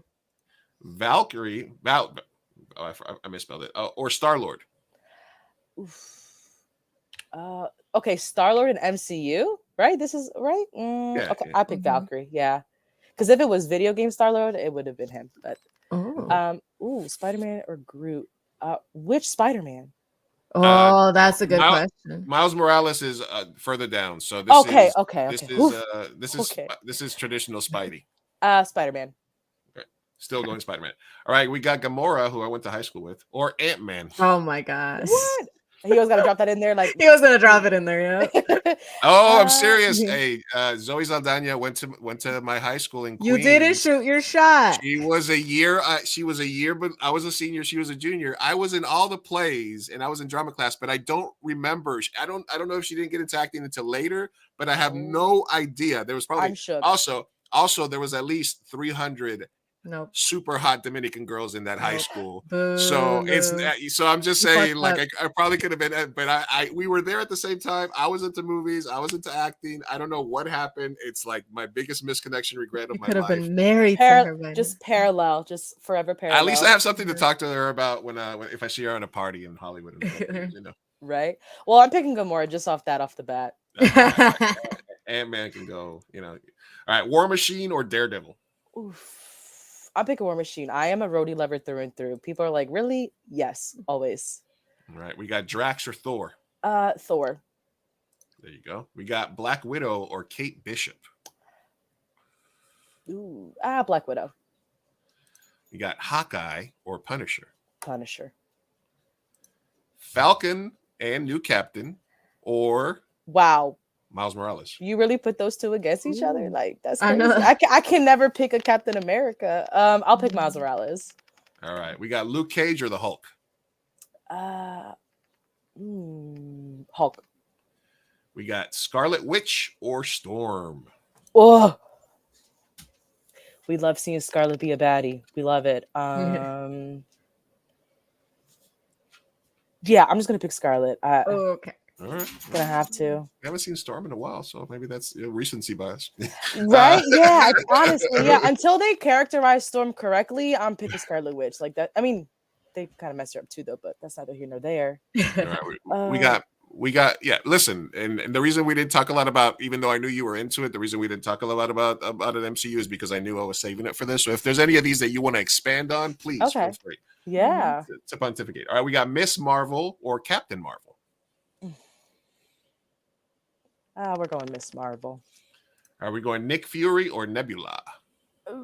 Nick Fury, because it's Samuel Jackson. Like, yeah, that makes sense. We got Dr. Voodoo or Iron Man. Iron Man. All right, Iron Man or Nick Fury. Iron Man. Yeah. Miss Marvel or the Witch. The Witch. Hulk or Miles Morales. I'm gonna go Miles because Into the Spider-Verse, one of my top 5. Ooh. Top 5 animator or top 5 period? Period. Even though I am a big animation like lover, but just in general. Black Widow or Punisher? What do you like, Black Widow? Why do you like Punisher? I like the Punisher because of John Bernthal, even though, Yeah, that's what I was thinking. He did what he did. But like, would it be right to pick him if I never finished his show? Like, that's kind of like That's all right. I'm gonna pick Black Widow because I did like her movie. I was pleasantly surprised. Okay. Punisher gets kind of lowered for me for a second since so many like cops and thumbs love it so much. The irony in that is astounding to me. Yeah. It just gives it like a weird vibe that they're all have. It like, does. Weird energy follows him for sure. Yeah. All right, we're going with Black Widow. All right, War Machine or Thor? War Machine. I love Rhodey. He's my bestie. Gamora or Spider-Man? Spider-Man. Ooh. Valkyrie or Black Panther? Black Panther. The Eternals or America? America. Or the Black Panther? Black Panther. Sorry. Damn. Spider-Man or War Machine? Oof. I know people are gonna hate me for this. I'm picking War Machine. But like, it's because I'm such a nerd. You got a backup Spider-Man right here. Yeah, because Miles is still in there. Yeah, we're good. I just love what he represents. Like, he's Iron Man's best friend. I don't know. They were MIT together. I just love the history. Yeah. Yeah.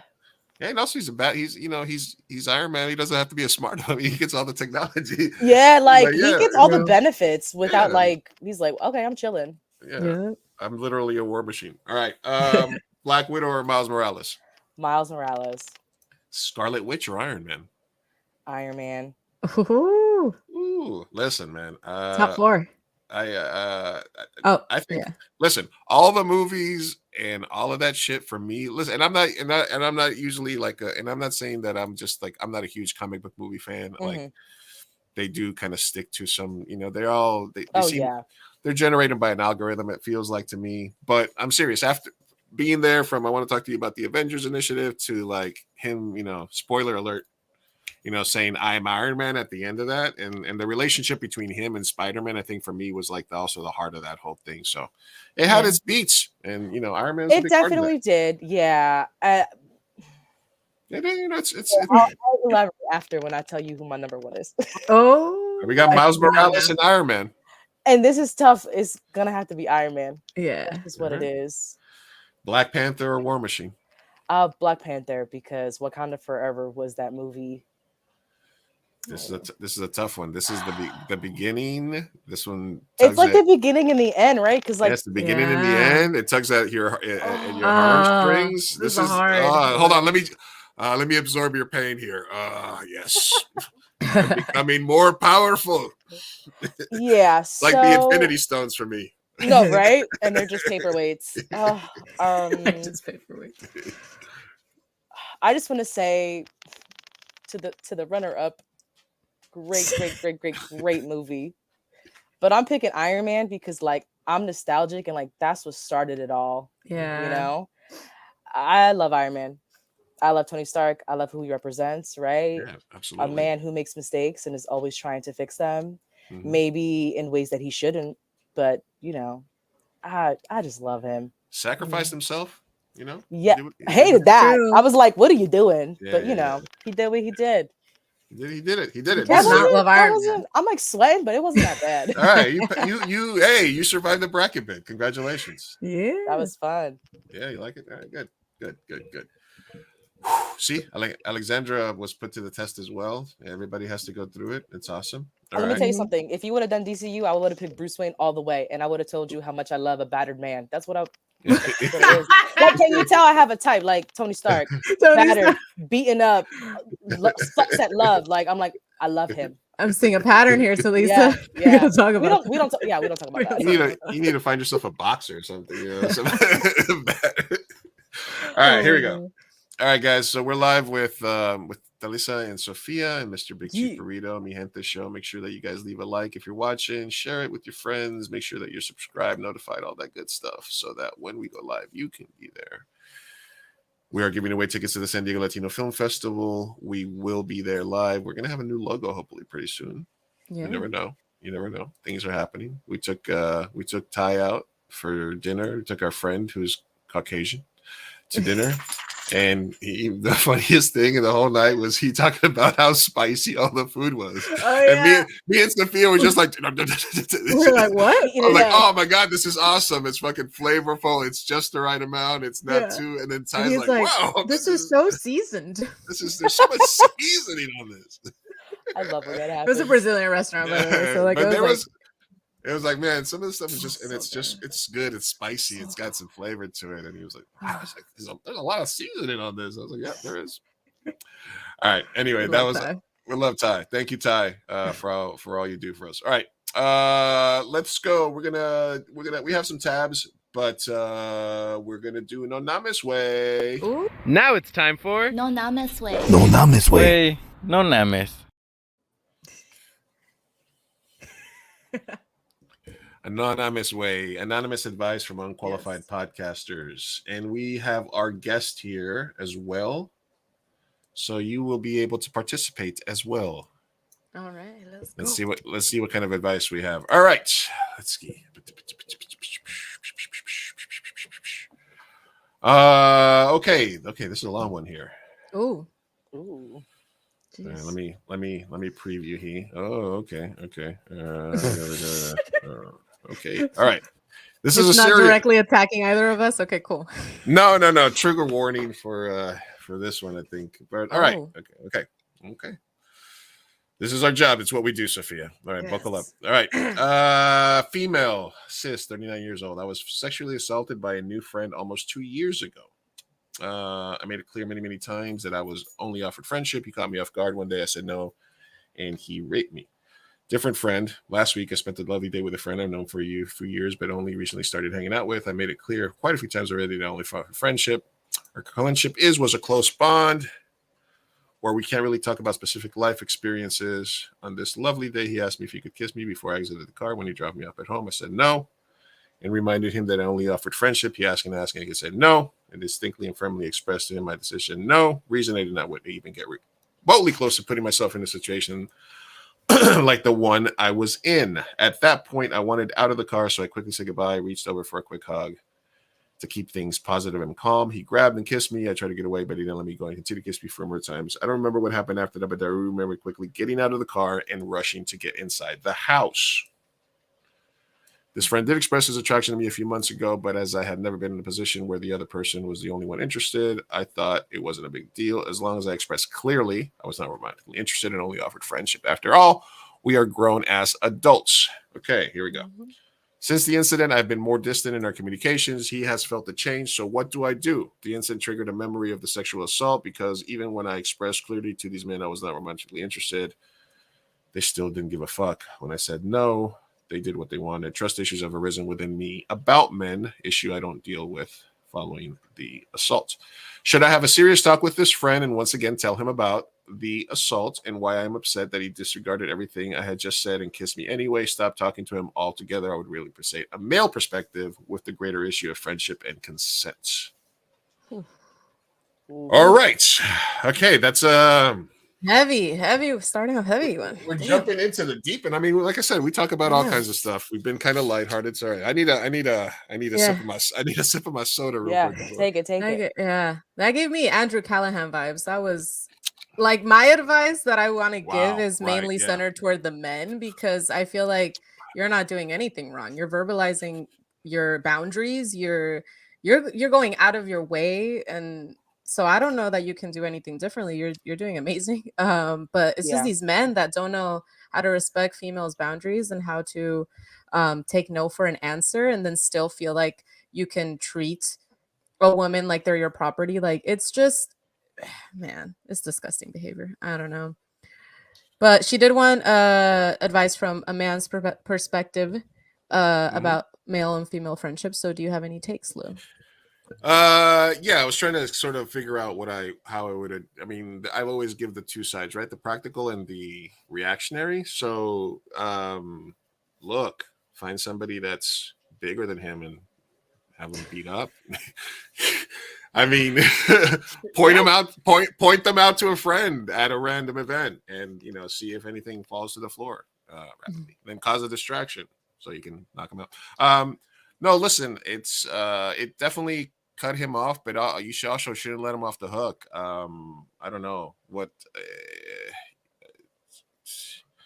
I can't defend nor speak for the entire male population, but if you clearly already had told him that you only offered friendship and he still went that way, then he's not going to ever be okay. He's not going to all of a sudden get it.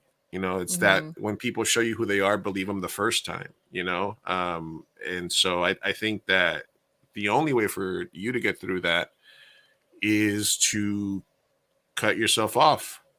That's it. I think you make it clear. I think you let them know, listen, I don't appreciate what happened. I told you this specifically. I feel like you took advantage of me, and this is where our paths end. Don't contact me again. Or I'll tell your mama. Yeah. Right? Like, is there any good that would come out of trying to shame somebody like that? No. And also, you don't owe him anything. Like, that's another thing, is you could just leave. If something makes you uncomfortable, you can just exit the situation. You don't owe anybody an explanation. This is one of those situations. I am an advocate of closure, but this is not a healthy relationship where you have to express why you ended things. This is a toxic friendship where he did take advantage of you and he disrespected you. So you don't owe him anything. If you have the mental capacity or you want to do that and send him a message, sure, but I would say I don't think he's going to change. And I want to believe that maybe your words would affect him, but it seems like if in the moment he didn't see you as, he didn't take your no as a respectable option. So I'm just going to say that he probably won't take any explanation that you give him seriously. So I don't know. I think that you would be wasting your time in that situation. And my advice would just be to exit, to end the friendship and no longer continue. Yeah. Talissa, you got anything to add? You guys explained it perfectly. For my advice would be, like, if you are going to tell them, like, we're no longer friends, do it like over text on the phone. Don't do it in person. Like, this person practically cornered you in the car. You made your boundaries perfectly clear and he disrespected them. Like, that's not a friend. I don't think friends, male, female, non-binary, would ever if you guys are actually friends, they would never disrespect you like that, put you in an uncomfortable position, and basically triggered you from a previous event too, whether they knew about it or not. I just think they're not worth your time being friends with anymore. And cut it off. Yeah, definitely. It's not a friendship worth having, Nope. Yeah, and if you don't, he will then see his actions as validated. If you exactly. It's almost like reward. If you ignore it, if you continue if you continue to let him be in your circle, then he wins and he's allowed to do that. So you need to cut him off. And then if somebody, like, if for some reason you work together or you have similar friends or something like that, and they're like, hey, how come you don't hang out with XYZ guy? Just be like, because he doesn't know where to draw the line, and that's it. So listen, if anybody asks, I'm just, stay the fuck away from me, and don't have people asking me why I'm not hanging out with you, or I'm just saying, you gotta let them know it wasn't cool, and especially with your history, we hope that you are able to process it and not take it too seriously, or not let it affect you, and keep moving forward, and Yeah. Hope it hurts. Hope it hurts. Hope let's it helps. Let's not reinforce bad behavior. So definitely. He could continue doing that to other women, and so that's another thing. You gotta just put a stop to it. Exactly. When I substituted, I didn't want to read exactly. I substituted assault there a few times because it was kind of heavy to read all that. But thank you for submitting and for trusting us with your questions. And we wish you the best. Yeah, appreciate it. All right. Hopefully everything's not as heavy as that. Ooh, I know, man. All right. This next one comes to us from Spill the Beef, and they write, recently squashed some beef I had. Felt good and was wondering if you guys had any beefs y'all wanted to squash or not. All right. That's not advice, but ooh. Alisa, what's going on? What's going on in the streets? Who you beefing with? The streets of Jersey. What's going on over there? Everything's pretty copacetic over here, to be honest. Have you recently squashed any beefs? Are you somebody that are there any like lifetime feuds where you're just like at the end, just like, hey, listen, why are we still mad at each other or anything like that? Or am I bitter? Yeah, I would say that I'm bitter. I'll say that I'm bitter, you know, and like I like to make jokes about it, be like, he was the bum, but like, why am I still talking about it, you know? Yeah. I'm the kind of person though, like in your mind. Yeah.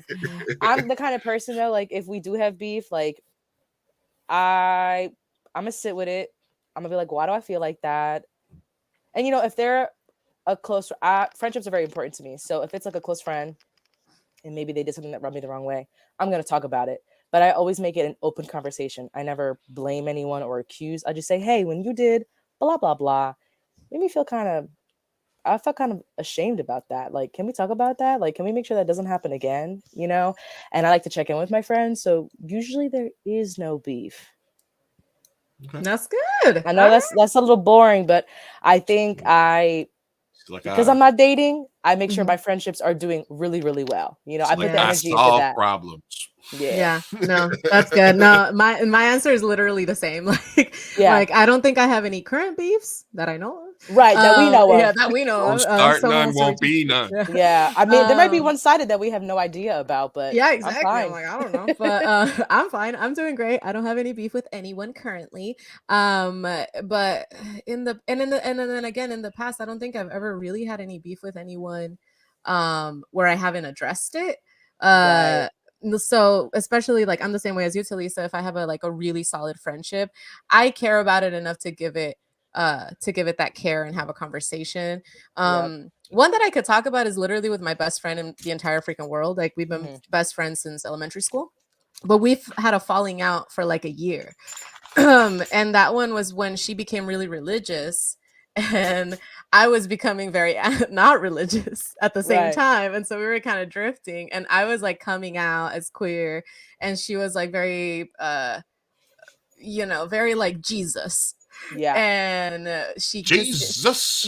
She baited me into a church one time. So I wanted to hang out with her, and she was like, yeah, let's hang out, but like first I have to go do this thing at this church, whatever. I was like, oh yeah, whatever, I'll go with you. But it was a whole like 2-hour, it was that's an episode right there. It's and after that I told her, hey, I don't ever do that to me again. I thought we were just going to dinner. I was stopping by. Like that was rude as hell. I don't believe in God. I'm an atheist. So I was like, I love you, I respect you, but like it doesn't feel like you're respecting me.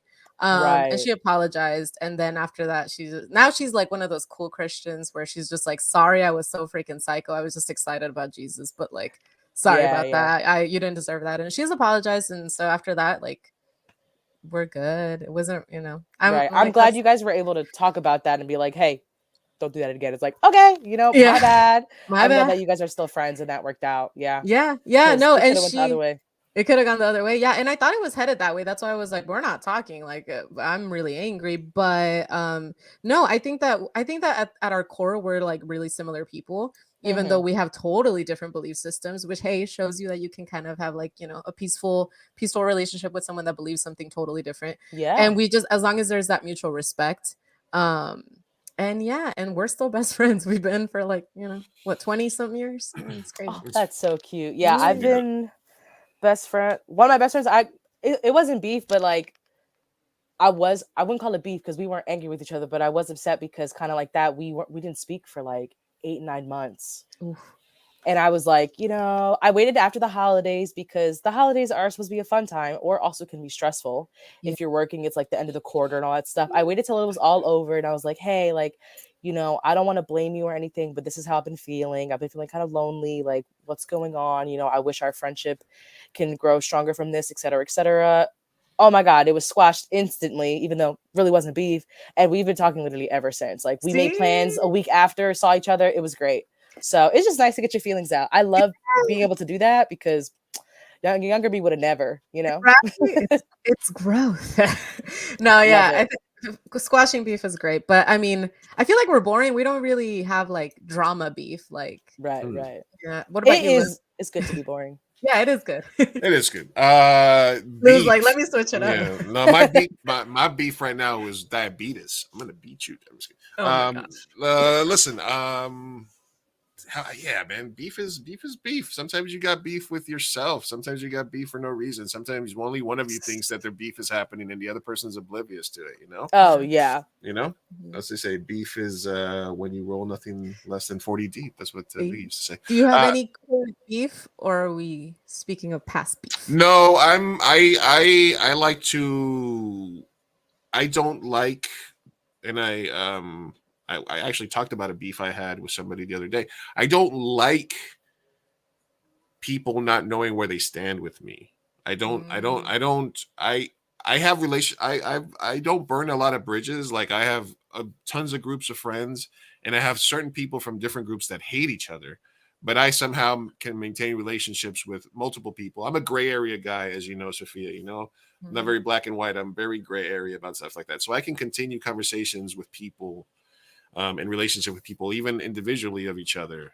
So for me, the only type of people and the only beef I have is for people that are sort of false, you know, or that switch, you know, like I had a beef with somebody and, you know, I like called them out on something and they were just immediately trying to attack me. And they're like, well, your fucking movies suck and you suck. And I don't get the references. And I'm like, wait a minute, you were in my movies. Like, what do you, and you always like, it was me. kiss my ass about it. And all of a sudden now, because we're arguing about something, you're going to switch and say, oh, I never liked you. You know what I mean? Like, I can't stand that.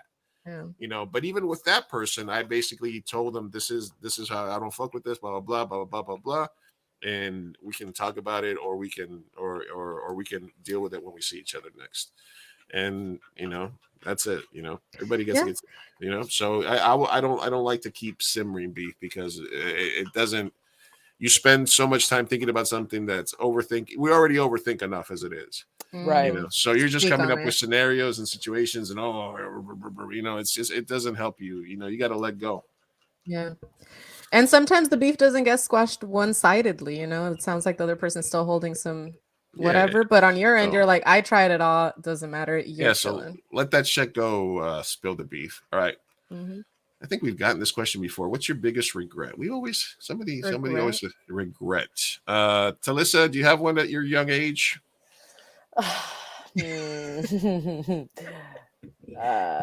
You regret not spending more time in the city when you were close by? Yes, I will say that because I had a free pass for the train when I was in college. I know. And then after I didn't have it, I was like, I could have seen so many Broadway shows. I could have done so many cool things. But like, I'd be scared of the city. I'm like when I go there, my phone got no cell reception. I was like, what if I get lost? Really? What if my phone dies? Like, I used to. Okay, why does that happen though? That happened to me too. Every time I use the GPS, it'd be like, you're over here. I'm like, no, I'm not. What is happening? It's happened to me on multiple occasions, you know. Is it the buildings? What is it? Because I think so. I think it's just like everything. We're like intercepting Wi-Fi signals. I don't know what it is, but it's a mess. And it's like a little overwhelming for me. And I think as much as I do, I move a little slow. And I was like, I think that's what my only regret, honestly, is probably not going enough and taking advantage of like the free rides that I had. So yes, plus you could go to Museum of Modern Art on Thursdays after like 4:30 for free. You could go you could go to the Guggenheim on Wednesdays for free. It's like, I didn't know that. I used to take I used to take advantage of all the free shit when I lived in New York. It was I was there. And the Museum of Natural History.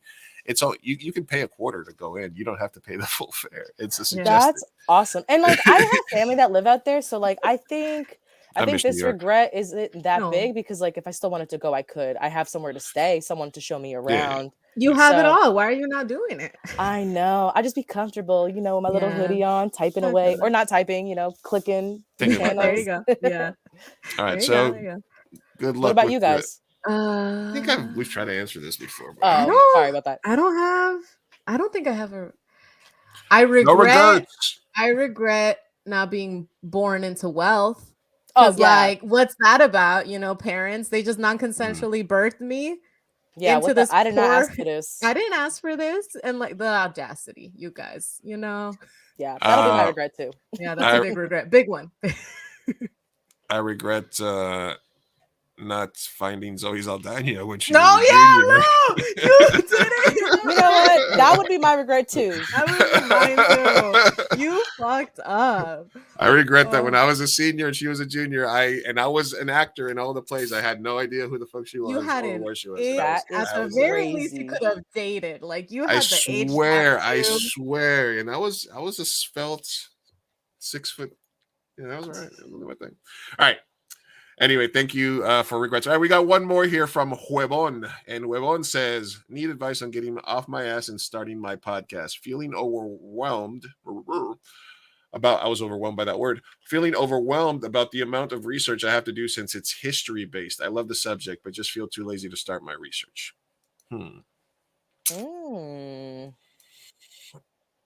Sophia? Are you frozen? Sophia's frozen. And also, is Sophia frozen? Yeah, Sophia's frozen. I think so. I thought she was deep really, really still. All right, she just messaged me that her internet froze a little bit. Okay, got it. Yeah, you froze. You froze, Sophia. Yeah, you froze. All right, let me get this started. All right, starting a pod. Well, you've started a podcast as well. Yours is more like reaction based. But if you were starting a podcast about research, or when you have to do research for like crowdfunding or something like that, what is it that could kickstart you to get you going? I think I like to think aesthetically, like if it makes it fun. So like a mood board, putting on music, right? So let's say if you're doing something history based, like listen to music of the times, maybe pick out like one specific story that you like. And if you already know enough, you won't have to do as much research. And I think that can help you get into it. And also, like when you're researching, why don't you like record voice notes and just talk about like, oh, you know, it's really interesting. I never knew that blah, blah, blah did whatever. So you can kind of have, you can practice your tone and how you relay the information. So whether it's going to be very serious and narrative and by the book, or you're going to go with the flow and be like, and kind of make it like funny. Like, is it going to be comedic and historic? Mm-hmm. Is it going to be like a play-by-play of what happened? I'm definitely not a history buff. I used to hate history because it was so much to remember. So I totally get that. And I can see that being a fear, but just start, even if you're like, okay, let me just record myself talking about something off the top of my head, right? That's practice. Yeah, that's interesting because you typically think of research for something like that as do a lot of research, and then write the script afterwards. But you're actually suggesting that as you do your research by doing notes, you could be figuring out what your tone is. You could figure out what how you're going to convey that information and practicing your pitch almost, right? Yeah, and I think it gets you more comfortable with the information and you're like retaining it so that when you say it, you know, when you do the official podcast, I think you'll be a lot more calmer and in your zone. Sophia, any thoughts? Did you hear the question at least? No, I did not. I froze.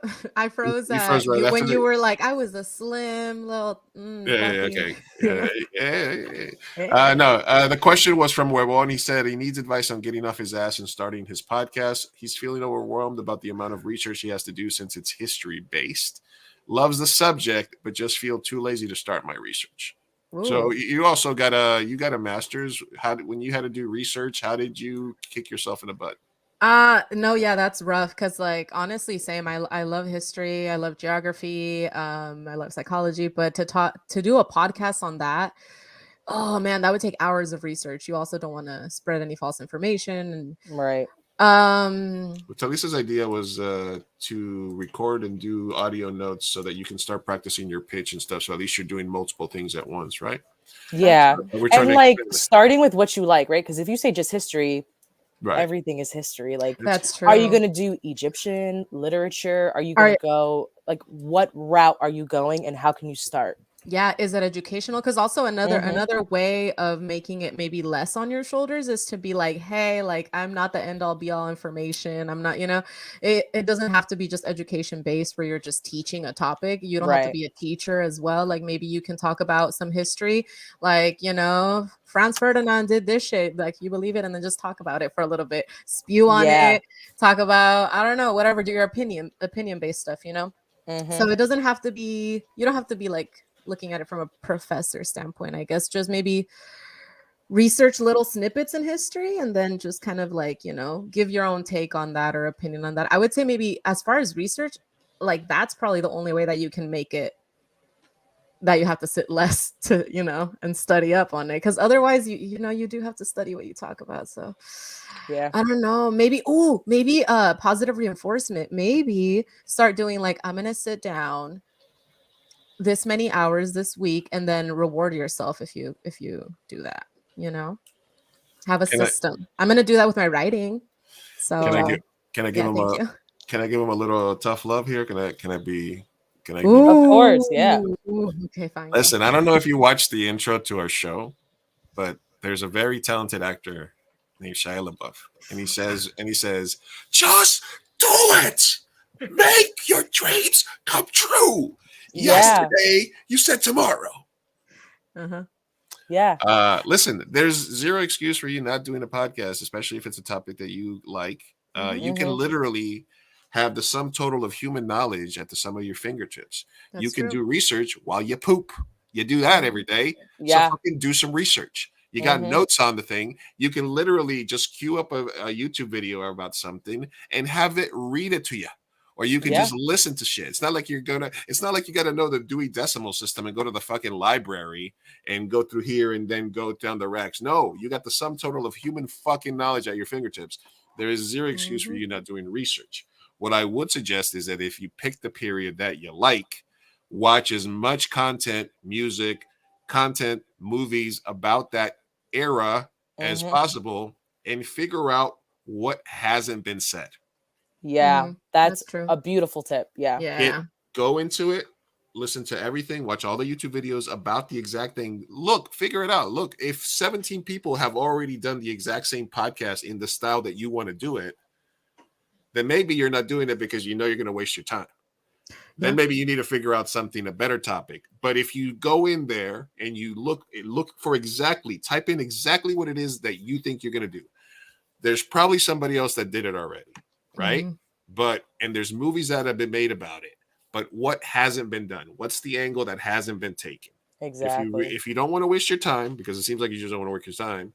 And if you wanted something that excites you, then consume as much information about that topic as you can. See if you're still excited about it, or if it's already been said, right? Then maybe you don't need to say it. But if there's an angle, if while you're consuming that content, you're like, I haven't really seen it from this perspective, or they're not really talking about these people in that time and stuff like that, then that's where you'll find your niche and something that'll make you excited about the project. Because if you're not excited about it, then you're not going to spend the time. I love that you said that, because we were talking literally about this earlier, how like the podcast, community is already oversaturated. There's already everything under the freaking sea. So, for example, there's two podcasts that I listen to, History Chicks. They tell history, female history specifically from the female perspective. Little snippets, 30 minutes, like they're really easily digestible. I'm gonna tune into that. Link it to me. It's really good. Yeah. And then there's also horror queers, because I love horror films and I love queer shit. So there's a podcast for that. Yeah, but that's very niche. So horror queers, they talk about horror films from the queer perspective, and then also queer characters and stuff like that. The shit I like, right? But they didn't just say I'm gonna do a horror podcast or something like that. I mean, those all exist, but if you could, the more niche you can make it, probably the more people that you can attract. So that's a good example. That was good advice, Lynn. Thank you. Hey, sometimes I pull a brilliance out of my butt. But I will say you gave him more homework to do. Yeah, no. Well, I think if anything. Look, if you don't do it, then you're not doing it, and it's either you're not ready to do it or you don't really want to do it. So if you period. That's what it is. Yeah. Yeah. And like, if another piece of advice for me is, if you're like scared to record, you can record an episode. You don't have to share it. That doesn't mean it never has to see the light of day. But if it gets you comfortable to do it, and you're like, oh, I messed up on this part. You know what I didn't think about? What was Napoleon's favorite dinner? I don't know. And then you do the research, and then you're like, oh, I'm gonna make a video episode about that. Do it yourself, and then literally it'll snowball from there if you're actually excited about it. Yeah. Or find another podcast about it, or find a Reddit page about that topic, and see if somebody will have you as a guest on their podcast so you can talk. You know, I love that too. Yeah, that happens. You can do it, Waymo, and just get off your ass and do it. Just do it. Yeah. Go back and listen to the intro again. Yeah. All right, we're live here on a Wednesday at Mi Gente show. Make sure you follow me, like it, all that. Thursday, girl. Cógelo con Tequerisi Pod. Cógelo con Pod. You can find them on Twitter and Spotify, etc. Talisa, thank you for stopping by. You still hanging in there? You good? I'm good. You're still chilling? All right, cool. All right. Now let's knock out some tabs. I got some stuff that we've been thinking about over the week. Let me know if you guys want to talk about this. All right. I talked yesterday about the stream. We talked about the power of the meme. So we got good news and bad news out of the power of the meme. King of the Hill is making a comeback, right? We have the goddamn it, Bobby. I keep that thing on me. We have all the memes, all the Hank Hill rap memes and all that stuff. It's been out there. So what do we get? We get rewarded with more King of the Hill. King of the Hill is coming back to Hulu. The reason it's coming back is because so many people talk about it. So I say we have power, people. We have the meme age is power, but we also can abuse it. Because when we do stuff like meme Morbius and we hate watch Velma, you know what happened from us hate watching Velma? We're gonna get season 2 of Velma. Are you serious? No. I didn't even know this. This is bad news to me. The rumors are that so many people hate watch Velma. It was their most watched animated preview. So many people hate watched it that the rumor is that it's already been approved at HBO for a season 2. Oh damn! So people, this is face. This is. I'm like so disappointed because I didn't even touch it. Me neither. You know, I did my job. I didn't talk about it. I didn't watch it. Look, did my job. I watched it, but I didn't pay for HBO, so they didn't get my rating. Good. Like, I'm wondering, what do they count as a rating when you click trailer? Like, is it 0.1 second when you put it on? Like, what counts as a? I don't know. Because I feel like all streamers, they track that differently. Yeah, I think just enough people streamed it and watched it. Yeah, and this is only going to give Mindy Kaling more fuel. You know, good for her. She writes self-hating brown girls very well. That's kind of her thing on her. Yeah. You know, my god, yeah, she does. She needs someone to deprogramming. Let's not forget. Let's not forget, as this thread says, that she wrote this scene. I know you used to clown on this every year, but the truth is, I kind of miss Pooja. Are you kidding? When I get into friendship, I'm never coming back. I'm gonna be an atheist who eats cheeseburgers every day with my white boyfriend. I gotta be that way too.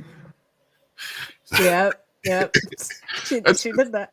She's pretty. It's pretty on par for the point. You know, she plus they don't.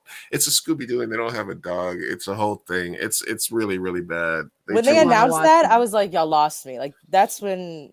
I mean, I don't even think they had me to begin with. I was like, okay. I want to watch it so badly. Which is to say, be careful. We have so much power that sometimes we don't know how to use it. So we got this. So this week we got the good part. We got more King of the Hill coming, but we also probably got more Velma coming. So did you watch King of the Hill, Talisa? No, I don't think I have. I've seen snippets and stuff, and I'm like, oh my god, that's hilarious. So that if anything, like with this news, it probably is gonna have me watch it. Yeah. You mentioned this the other day, Sophia, the Gina Carano and Ben Shapiro's movie. They spend a lot of money. Yeah. And it made very little money. Yeah, she ruined her career, man. She was in Star Wars. She was working with Pedro Pascal. Okay, she was winning. She was winning. She was on The Mandalorian. Yeah. Oh my god. She was gonna get her own Mandalorian spin-off. Yeah. She was gonna get that Disney money. I know she embarrassed. I know she is. I know she has to be. I mean, I will say though, Daily Wire makes their own money, so she's probably making some good Republican Daily Wire money. But well, they allegedly offered that one guy, Crowder. They offered him 50 million, right? 50 million for 2 years, or something like that. So if they got enough to give him 25 million a year, they probably gave her a couple of million at least to make that. Just save your money, girl. Yeah, if you're gonna, I don't think you. Yeah, she all right, single-handedly just killed her. All right, I got a question for the class here. All right, okay. Where is you? We're talking female anatomy. All right, female anatomy. Okay. Where is your nubis? N-U-B-I-S. N-U-B-I-S. Nubis. Oh, damn. Hold on. Nubis? Don't be Googling. Nubis. I know my hands are up here. Don't be Googling. Nubis. I'm trying to get any type of. Hold on. Okay. The word. Do you think does it sound familiar to you? Is it like the weenus where like you'll never figure it out? Like, you know. I haven't heard that in years. Yeah. All right. I'll let you off the hook. 45% of male students say they can find a nubis on the female reproductive system, except it doesn't exist. Exactly. Thank you. I was like, what? 31% of female, don't get so cocky. 31% of female students said they also could definitely find it, but it definitely does not exist. Oh my god! We're honest, Talisa. We are honest. Like we were like, what? I wasn't even gonna try to guess. I was gonna be like something in the elbow. I don't know. Like I was like maybe like a fingertip. I don't know. Yeah, no, I would like a phalange. We are exactly phalange. We are honest. We're honest women. I try to be. I know. I was like, I'm not even gonna try to guess. I was like, I don't know. This is from earlier last week. This girl had to make a apology because she had posted a video of herself at the gym with like a guy behind her, right? Oh, she was the one, yeah. And wait, which one? Because there was like 5. There was a bunch last week. It was a lot. It was a lot. But this was the original one, and I started following this guy afterwards, Joey Schwoll, because he sort of breaks down a lot of these things before where it's like, hey, but there is sort of this phenomenon is when you're like you put the camera towards somebody like to see them, like you place the camera there, right? You're shooting video inside of a gym, and you're sort of making a video that you hope you're gonna do something that you want a lot of people to watch. Yeah, right. Like your goal with something like this is to get I would think, am I wrong, to get a bunch of followers, and probably most of those are going to be male followers, right? So that you get massive amounts of clicks, and then you can become an influencer. And then Gymshark sends you some leggings, and you're good, right? That's kind of the goal. So what is the point of, if you're doing something that everybody wants to do, like, and you're gonna film yourself, why would you try to shame somebody in the background for just acting like a person, you know? Yeah. No, to me, this is giving me like, remember that one, I don't know if it was on TikTok or if it was even before that, but like literally like somebody age and fat shamed this old lady in the gym. Oh yeah, like, she said, if I have to see this, you have to see this. Yeah. It's giving me that kind of vibe where I'm like, first of all, like maybe don't shoot in public without people's consent, especially. She got like a legal trouble for that. Wow. She should. Yeah. I'm like, I wouldn't want to be filmed like that. And like, there's another one. This is another one here. I'll play this one. I'll play this one for you because I thought it was interesting. It's an ick. This guy's in the locker room filming himself, right? This guy.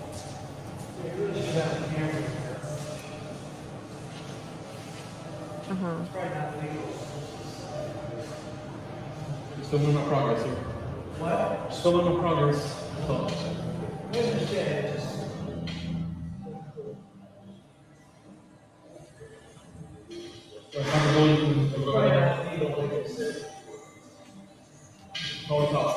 First off, that man is absolutely correct. He has every right to ask you to not film in the locker room. And he's really nice about it, more nice than most people would be. And he's also correct that that's illegal.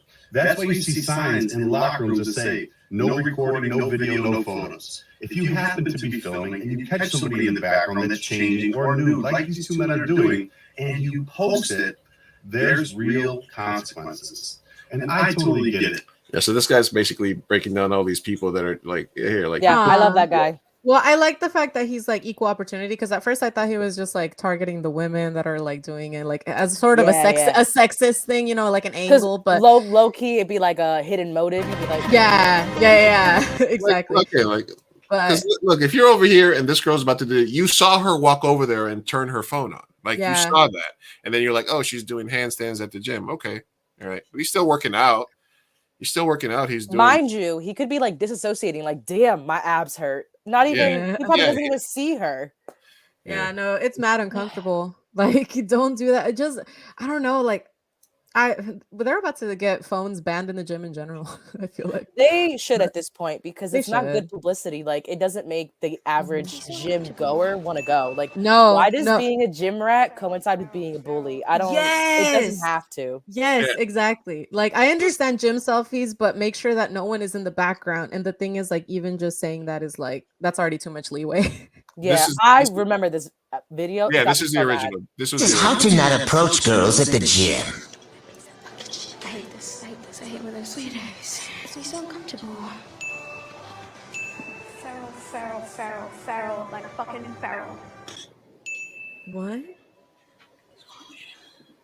5 pounds.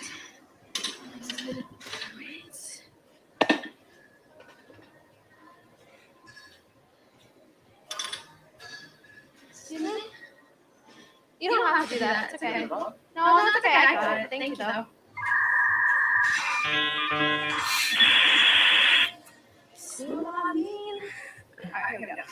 I just want to share my perspective on this video. If you guys want to watch the full thing, you go over to her page. First and foremost, as I said before, there's a big difference between staring at somebody and simply looking or glancing at them.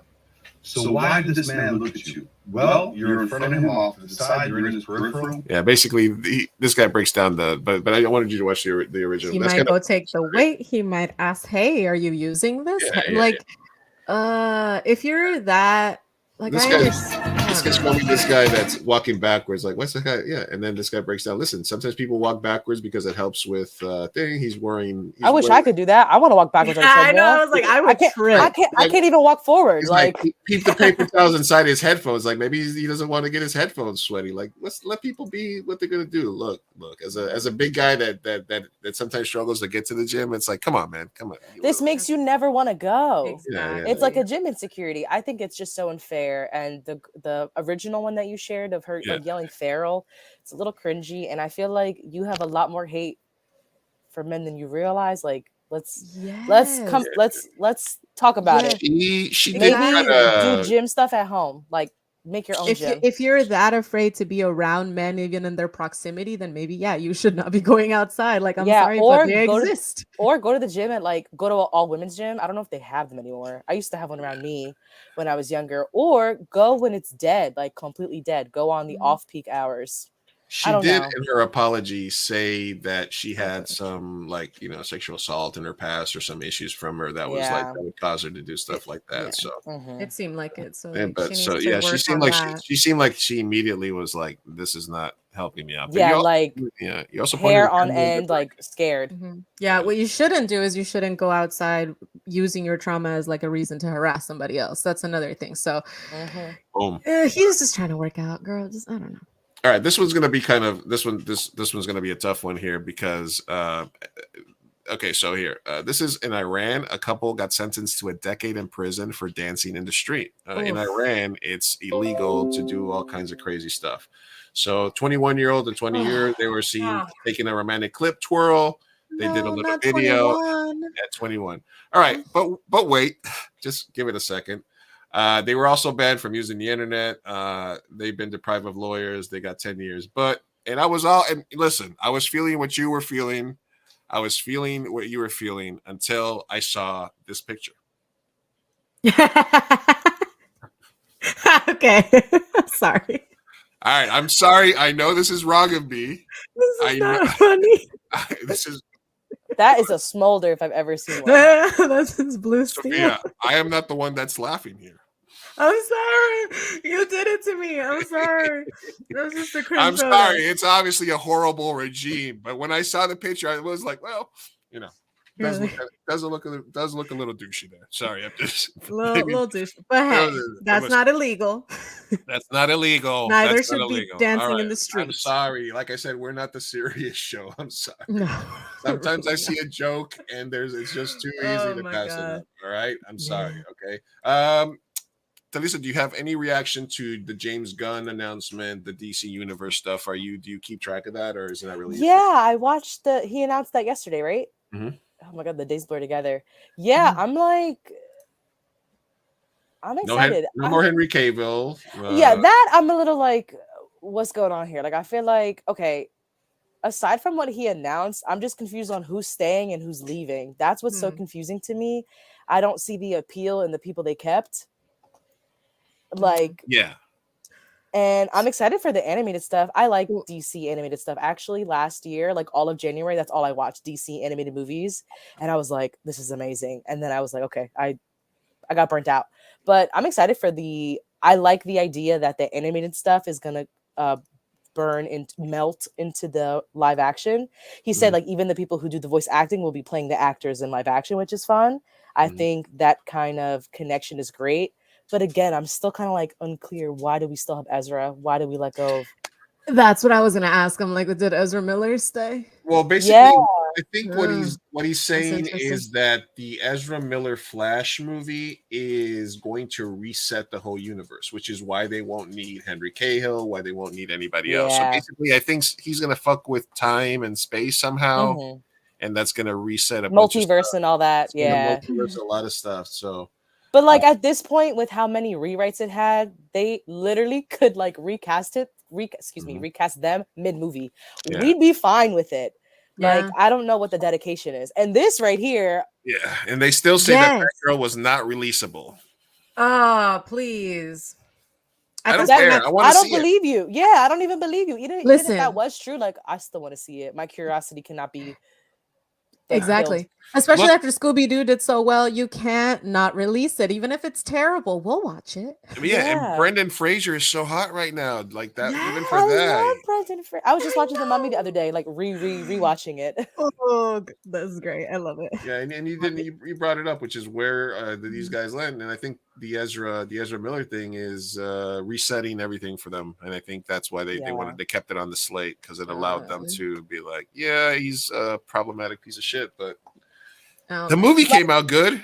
Like, and then like when it doesn't, like, are they not going to be embarrassed? I just think that Warner Brothers they don't know what they're doing. And then like getting rid of Ray Fisher after he was basically like bullied off set and being harassed. Like, don't you think you guys could get good brownie points if you stood with him in solidarity and like got rid of the people that are actively harassing other people? I don't know. I will say though, I did cackle when they got rid of Patty Jenkins. That did make me cackle a little bit. I'm not gonna lie to you guys. Listen, I am an ally. I am all about female empowerment, but that made me laugh because she really thought she had a place in this business, and they were like, the next day they were like, "You're fired. What are you talking about?" And I was like, "Oh my god."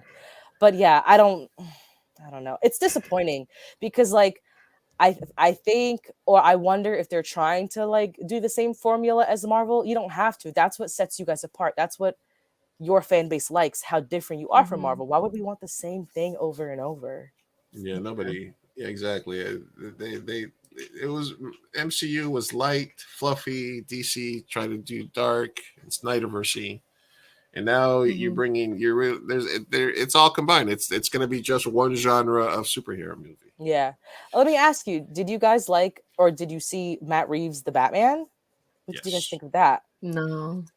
I'm terrible at these movies, man. Oh, that's okay. That's okay. Comic book movies. I enjoyed it. I like Pattinson. I thought he did a great job. I thought it was really moody. I think maybe the Nirvana music was like a little on the nose. You know, it was just a little too on the nose for me. But it was cool. The universe they built for him. It was kind of like a mix of it's kind of like a mix of things. You know. but it's like a mix of the different types of Gothams that they've made. Like, but I like that. It was like I was seeing something the other day that in the Nolan trilogy, like the Dark Knight trilogy, each time Gotham was completely different. Like in the first, in the Batman Rises, they had like trolleys everywhere and trains. I don't even remember. Yeah, there was like the whole thing was like a big train that ran through the whole city. And then for the Dark Knight, it was like, oh, it's like Pittsburgh or Chicago. And then for the last one, it was like, oh, it's Manhattan. There's bridges and there's stuff, and it's like they lost the plot. Gotham is whatever it needs to be at whatever time. But I did like the Matt Reeves Batman, so I'm glad that they're allowing to do that. Those side universes like the Joker. Yeah, that I'm like, keep it. When I like something, I love something, and that I loved. I love that like Gotham is its own character. I love the how Pattinson played Bruce Wayne. I love that they casually said like, oh, this is only year 2 Batman, and he's basically like ready to die for this because he has nothing to live for, so he thinks, you know. I thought that's why I like Bruce Wayne. That's why I love Batman as a character. Like, he's like, I'll get beat up because I don't care, you know. But like, you like broken men. Yeah, of course. Which is your favorite Batman? Oh, like actor? Yeah, which is Daddy Batman? I'm gonna be honest. I love Michael Keaton with Michelle Pfeiffer. That right there. Ooh, that was an OG. Okay. Yeah. And like Pattinson, he's close. Ben Affleck, I was like, no. But then I was like, no, I don't get it. Like, I don't care for Ben Affleck. I was like, I don't get it. But no then Van Kilmer, no. What about Bale? Christian Bale. Christian Bale. I don't care for Christian Bale as a person. Like, I don't know. I think he's a cool Batman. I thought those were intriguing. But like, I like Michael Keaton. I don't know. I just really like him. But I love that movie because of Michelle Pfeiffer. And like, I love all the other elements wrapped around it. But right now, I think as I get older, my favorite Batman so far is Pattinson because he's like a little emo, hurt boy, you know, and now he's growing into, okay, Batman is a signal, like he's a person for the people. I don't know. That's just like, and they got back to more of like the investigative roots of the character too. Like, yes, yeah, like yeah. Like and detective. Yeah, and I feel like every actor who has played Bruce Wayne and Batman, sometimes they're good as Bruce Wayne or they're good as Batman. Right. But I was sold for both personas with Pattinson. But I think it was because I was like, I don't know what they're doing, but I'm buying the ticket. And I was so into it. I was like, wow. Oh, I even bought the script, like the book. Oh, okay. It's like my first script in a book. I was like, I love it. Damn. Would you say you said your favorite though was the OG, right? The Tim Burton one, right? The yeah, that was fun. And even that Gotham is like so Michael Keaton, fun. I think, was the best Bruce Wayne though. Yeah, yeah. Michael Keaton, I think, was the best Bruce Wayne. Yeah. But you're right. Pattinson was a really good Batman. Yeah.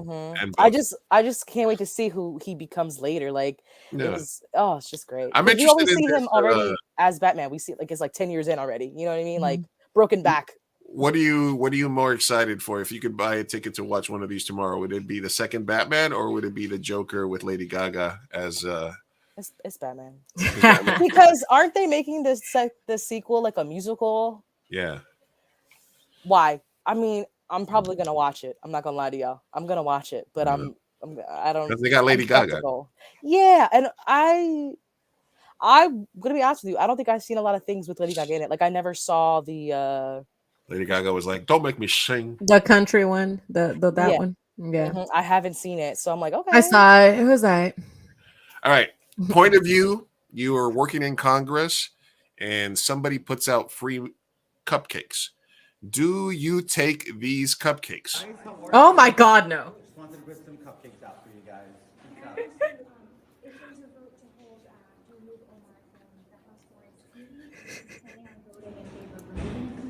You guys want some of my cupcakes? I'm sorry.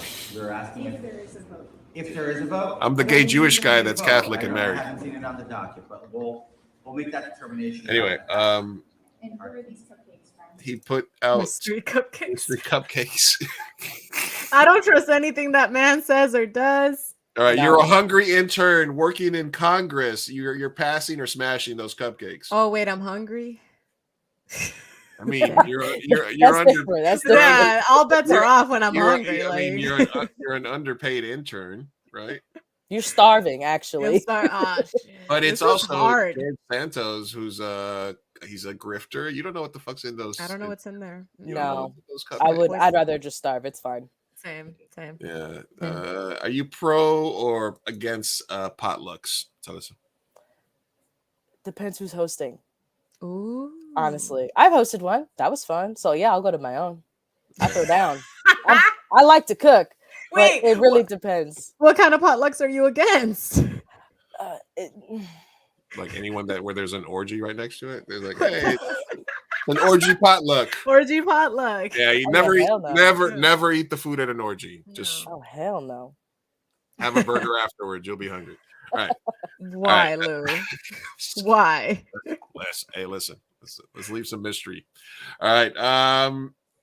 This guy made a mad move with his wife. He was announcing his run for president, and right as he was doing it, his wife was starting to get a little wobbly. Oh my God.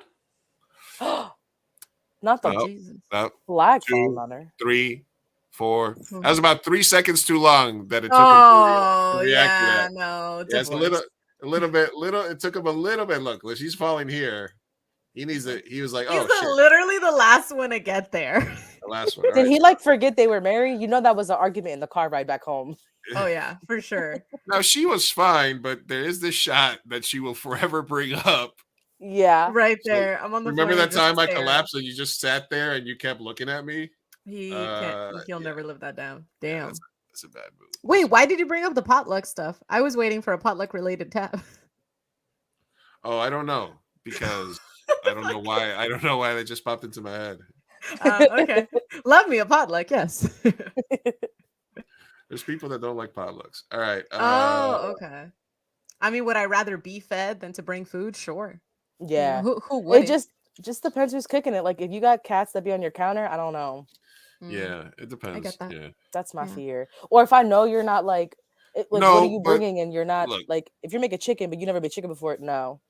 Look, I think Latinos are more prone to being all right with potlucks and just and things. I think Black people are more against potlucks at work and other stuff because they don't trust, like I said, like because of the spice thing, because you see all those videos about like they brought the chicken and they're preparing it at work with no gloves, it's not seasoned like, correctly, stuff like not that. Cleaned, and I think white people are all in on the potluck with the potatoes with raisins in it for some stupid reason and stuff like that. So I think it's a cultural thing. I think it's a cultural thing whether or not you're into potlucks. Yeah. And whether you participate. Like I'm just like, can we just get pizza? Yeah, same. I'm like, I'm not a complicated eater, so I don't mind. Again, I will eat anything if I'm hungry. All right. Which I always am. East Coast news. This might be a little virtual signaling, or I don't know what this is. Hispanic lawmakers in Connecticut seek official ban on term LatinX. Five Hispanic Congress provide banning gender neutral word, arguing it's offensive to the state's Puerto Rican population. Now we talk out here on the West Coast, it's more I think Mexicans that don't necessarily want to be called Latinos. That's more of a California problem where they sometimes prefer to identify as Chicanos or Mexican Americans than Latinos. And then a lot of them also are like, yeah, we're Latinos, we're Mexican, we're both. Some people prefer Chicanos. Very few people prefer Latinx. But I'm interested in the difference between the coast. Is it a big deal?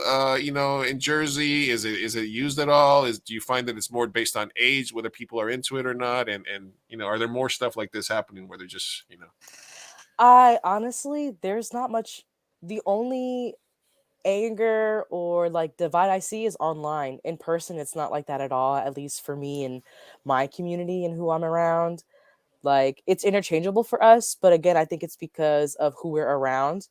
Like if I'm talking about everyone as a whole, I'll say Latinx, or I'll just say whatever first comes to mind. But if it's like referring to us, I'll say like Latinos, Latinas, because that's just who's around. And like, I know what their pronouns are and stuff, but it's not an argument here. So I'm always shocked online when people like go out of the way to correct someone. Yeah. I'm kind of like, why can't we just be like, okay, that's not a word. We're Latino. Yeah. I'm just like, can we, like, why are we arguing about something that has nothing to do with you? Yeah. Why are you getting mad about it? Just be like, okay. Why would you ban a term too? Like the whole banning part isn't that like freedom of speech? Isn't that go against that? Like, because I'm gonna keep using it. The only argument that I understand where they're coming from is who started it. Because a lot of the times, and I think Latinos are very not prone to being. I always bring up the Shia LaBeouf stuff where he played all the articles when he was in that movie where they're like, Shia LaBeouf is in brown face. And it was like, no, most Latinos know a down white boy that hangs out with, the Latinos and stuff like that. It's a very common thing in our culture to have the down ass white boy. Like he's not. We got a few. Yeah, you know what I'm saying. So it's not really. So nobody. So all these articles got written. Shia LaBeouf controversy, brown face, and new movie, and literally no Latinos got mad. The only people that would get outraged are the people that were writing the articles, or mostly white people that are like, "Wait, why aren't you outraged?" Like, and it's like, right. So I think that's kind of like the thing where I lost my train of thought there, but it's always a thing where it's like it doesn't cost me anything to say it. If you don't like it, don't use it. Like exactly. We try to. I guess like I say, we react to news and culture from a Latinx perspective because it's just cleaner to say. But I also call the show Two Latinos and a Microphone when I'm referring to me and Safia. So that's kind of like. So I think it's too much to do. So I do understand where they're coming from when they say, "Hey, a white person created that term, and it's and it doesn't fit with the culture." And then to that I say, like I said, when they created Spanish, they arbitrarily gave things either an A or an O. El camión, la casa, la puerta, el cajón. So the door is feminine, but the drawer is masculine. Right. Yeah.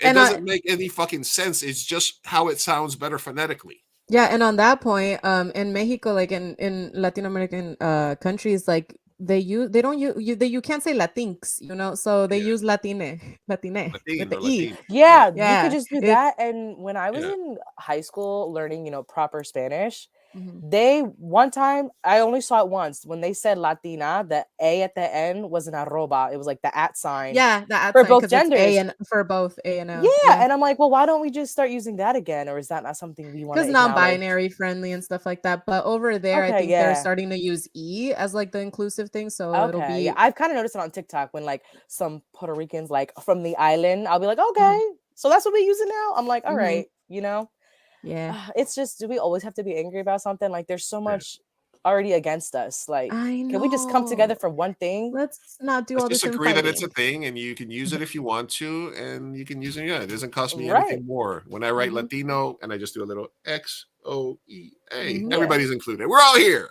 Yeah. Even though I'll always be a Latino, and I'll always refer to myself as a Latino. Niñas, niños, niñas. You guys. Yeah. And some things can go both. Like you could say el camión or la troca, and they're both the same fucking thing. So one's not correct, but yeah, sure. Well, we've bastardized the language enough. Yeah, that's fine. Okay, this one's scary. School teachers in Florida have begun removing entire shelves of books from their classrooms after new policy said they could be charged with felonies for exposing students to books that are considered prurient, or offensive. What does that mean? Like what books were a victim to this? I think really everything fun. Yeah. Anything that can show you a person existing in an alternate lifestyle, maybe. I don't know. It's just well, wait, isn't it Florida? Wait, was it Florida that has the ban about like learning about African American history or something like that? Basically, anything that can be considered shit, shitty to white people. Why are we going so backwards? I don't get it. We're entering a dark age, man. Yeah, but then that kind of makes me think why is it so easy to revert? Like clearly we didn't get as far as we thought we did. No, it's that they what really happened is that like we said, Republicans are the devil and Democrats are cucks, and Democrats lead by claiming the high ground and being right, while Republicans actually do what it takes to do to get their shitty minority they're the minority, and they do what they have to do to make sure their shit is the one that gets through. They try to take over school boards, local elections. They figured it out. They mapped it out. They start on the ground. Yep, this is what we have to do. We don't have to win everything. We just have to win these little things and control this, and we can block shit and we can pass whatever we want, especially at a local level. Battles. Well, that's the bad part. My take without politicizing it too much is I think that it has a lot to do with just that fact that we are in late stage capitalism, and so there is a lot of poverty and people that are angry and they don't know where to put the anger and propaganda, whether it's from Republicans or Democrats, whomever, everyone does propaganda. I think that the people who are on the lower tier, poor, uneducated, all of that, hungry. We all do things when we're hungry, you guys. Okay. Yeah. And if Yeah. you're telling me that it's because of a Mexican that I'm hungry and I'm homeless, then I'm gonna be mad at Mexicans, stuff like that. And there's Yeah. people that are vulnerable to misinformation. And I think that just became the majority of the population, sadly, over the course of years and years and years. And now it's like now we're just hitting a breaking point in late stage capitalism. That's a great point you made. That's yeah. It's not a good time here. No. No. We're in an interesting. I hate it here. I'm just I kidding. hate it here. All right. Why do white people love quiet so much? Why do rich people love quiet? So this was a very interesting read from the last week. Leah from Brooklyn on Twitter. The sound of gentrification. There was an article in the Atlantic about Brooklyn and Harlem being dead after midnight. When I grew up, obviously in Brooklyn, Queens, any Latino neighborhood or Black neighborhood would always be popping at night, no matter the day. It's the way we grew up. So it is a very interesting read, a very good follow on the Atlantic. Why do rich people love quiet? Sophia, why do rich people love quiet so much? Oh, I don't know. I was not quick enough on that one. Sorry, guys. I was trying to think of a quick witty joke. Do you see much gentrification up in your parts? Have you noticed that? I mean, because Jersey's pretty close to especially. Yeah, I have noticed a little bit in my area. Yeah, like, I'll be going down a road I haven't gone in a while. I'm like, when did those new buildings come up? Yeah. I'm like, why do we now have like a gluten-free, vegan-free spot? I don't know. Like, that's never. I'm like, Yeah, they do. That's how it starts. They do move in, and then they start making sound complaints, and then they and listen. This happens in LA a lot, in Mexican neighborhoods where they gentrify, they move in, and they're like, why are they playing music? Oh, because there's a bar down the street with live music, motherfucker. What do you moved into the neighborhood? I don't know why they love quiet. I think in a way it gives them power. They're like, I pay here. I pay to be here. Like, y'all need to be quiet. No, like, we were here first. I don't. They used to happen a lot to me too. Like, in my old neighborhood, we would always get the cops called on us, and it would be like, because we had like a barbecue and we had music playing, but it was never even that loud. They would always call the cops on us, and we were like, okay, yeah, all the time on a weekend. Like summer days, like it's 4:00. It's not even 9 p.m. because by the time it was dark, we need to put it down a bit. Yeah, we'd be laughing and stuff, but we were never a disturbance. But the cops around here, of course, they'd be like, y'all fine. We just want to let you know they're complaining. We're like, okay, who is it? We know exactly who it is, It doesn't change wherever you go. Right. If you're right, you can go show your face and complain at the door. That's all I'm saying. Right. I've had to do that with my neighbors, like over here. I don't know, they installed these speakers and they were like loud, like to the point where like next to my room, the speaker was like sounding. And I went and politely was like, yo, like my office is right there. It's getting late. Like, can you turn it down? I'm not asking you to turn it off. Sorry, guys. And then they were like, yeah, no, sorry about that. We didn't even realize, but see what I mean? There's a polite way of going about it, especially like if it's like consistent and it's like a work night. And it was a weekday. Yeah, it was a weekday and it had been consistent for hours. And I realized it's not a party. It's just somebody with a speaker on. I was like, oh, okay. Yeah. But if it was a party, that would have been fine. I'd have been like, can I come through? Yeah, exactly. I would have been like, hi. Can I get a drink? Yeah, exactly. And I might not complain. I thought that was an interesting thread. I put the link in the chat for anybody. Yes, as well said, Sophia. I think to your previous point. Hanging out. Alexandra stopped by. Oh, John's here. What's up, John? John, Mr. Vasquez. John. What's up, brother? Thanks for stopping by. All right. We just have a couple more things here, and then we'll get out of everybody's way. Not sure if you were aware of this, but there was an issue this week with Twitch streamer Atriot. Basically, Did you hear? This story gets deep, right? So basically, he was a streamer, and much like we do here, right? He has tabs open, where you can see kind of like the stuff that I'm looking at. Like you can see, I double check my tabs every time I do stuff. Like here's a story about Seth Rogen stuff. Here's the stuff that I'm talking about, right? Here's our things. So he had something like this going on, and he had a tab open that was for a website where you could pay to get deep fake porn made of anybody you want. And he had some deep fake porn made of Pokimane and another streamer. I mean, Pokemon's cute as hell, and obviously she's a very popular streamer. And the thing about it is that he knows her personally because he is a big time streamer. That's extra creepy. Right. He's like, isn't he friends with both of them? He's friends with both of them, yeah. And his wife knowed them because his wife. So he had to do the Twitch apology with his wife in the background crying. And he basically said that he was on Pornhub and he kept seeing an ad for it, and he kept seeing an ad after every video. So he probably was watching a shitload of porn. So and then he said out of morbid curiosity, he clicked on it. But this isn't just like a site where you just click on it and then you get access to it. You had to request what you wanted. This was a pay service where you request. It was an on-demand service, right? And this is something that you can do with anybody. This is something that you can do with pictures of anybody. So this is a bigger issue. About nudes. He said he was all embarrassed, blah, blah, blah. I don't even want to hear the thing. But did you hear? And then, the bad take on this is that celebrities lose some of their rights to stuff like this. So which side of the argument are you falling on, Sophia? Well, first of all, I'd like to comment that the choice of angling of that apology video is why would you have your wife in the background just sobbing? I hate that. And then B, to like the actual issue, it's fucking scary times. The fact that just by having your face out there, just having a picture, you can have somebody pay to make porn with somebody else's body, but like it looks so real, is so violating. Like I am scared for the next generation. Like I just feel like it's fucking disgusting. It's like it's giving me like memories of like revenge porn before that was illegal, because before that there were sites that could profit highly off of people uploading revenge porn. So I hope that that's where this is headed and it does become illegal. But it's just fucking scary, because to me, I feel like it's one thing when it's consensual porn, even though revenge porn is never okay, obviously, but like to go from content that you created versus content that you have no consent over, there's something super violating and creepy. And like I fear for, I mean, not only females, males can be victim to this as well, but like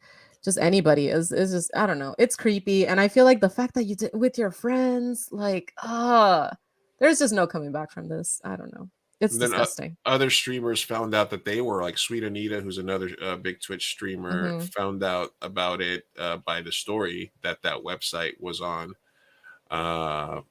Is she the one that is suing? I think something happened today. Like they won something. I don't know. But what do you mean? Like I think that for the website, I think that she won I think they were able to get it taken down at that's some point. What it was. Yeah. But they're still suing, and the legal aspect is still going on. And I think the she's still going to sue. The person who owned the website took it down voluntarily and deleted it. So that's kind of why people are okay to talk about it now, because they're not really promoting it. But it's out there. Do you ever fear that you get so famous that somebody starts doing stuff like that? Oh, yeah. Not even without being famous. No. Yeah, you just need one stalker. You need one stalker, one person who got one-sided beef, and who's just a little bit evil. That's all you need. Yeah, because you see all these deepfakes where it's like, what if Arnold Schwarzenegger was in this movie, right? And it's like uncanny how close they can do it. So we're entering a very age where testimony, where you could get charged with a crime, where you could be fired from your job because somebody creates a video of you doing something vile. You know, and they show that to your boss. And if your boss can't distinguish whether it's reality or not, you know what I mean? It gets put on the internet. You could get fucking fucked. Like, it's terrifying. It's like swatting, but like a sex swatting. It's you know what I mean? It's kind of like you're watching these people, you're fans of them. I mean, nobody's going to stop you from thinking naughty thoughts in your head. But if you're paying a website to create this shit just because it's out there out of morbid curiosity, listen, she's crying in the background because he fumbled the bag big time. He fumbled it. I'm sorry. The angle was just not tasteful. I'm like, really? The bag? Your wife I had it right here. I don't know whose idea it was for her You're to done. be there, but it's You're like done. an extra layer of embarrassment. It is. Because you're married to him. You're done. Crying. He was looking at stuff about people that you guys both know. I don't know. So many layers to this onion that I don't want. Yeah. What if your partner did something like that? What would your Oh yeah, like kick him to the curb. Kicking his butt and then kicking him to the curb. Right? Like, yeah. So you're okay with your partner watching any amount of porn, but if they created a porno of your someone face you of somebody know. else. Yeah, but like it's your sister or something. That's just like an extra It's layer an extra of disgust. layer. Because you paid, right? Because porn is easily accessible. You Right. paid. You looked up a picture, you put it in, you click enter, submit, or create, you waited. Of people that you know. You didn't even go like it typed wasn't in even your credit card celebrities. number. Yeah. I You're can- like, I want her in this outfit. I don't know how it works. I'm just making stuff up. They Like, take you existing went- pornos and just mask your face to it, right? Yeah. That's But what they they're make it doing. like Yeah, but they don't act them. They don't get a new person. They just take an existing porn and they slap your face on it. That's just All right, here's the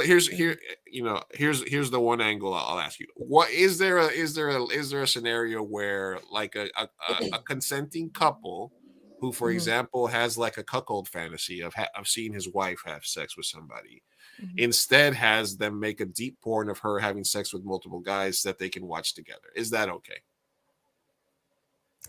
Yeah. I'll say consensually, yes, as long as if they break up in the future, he does not distribute that.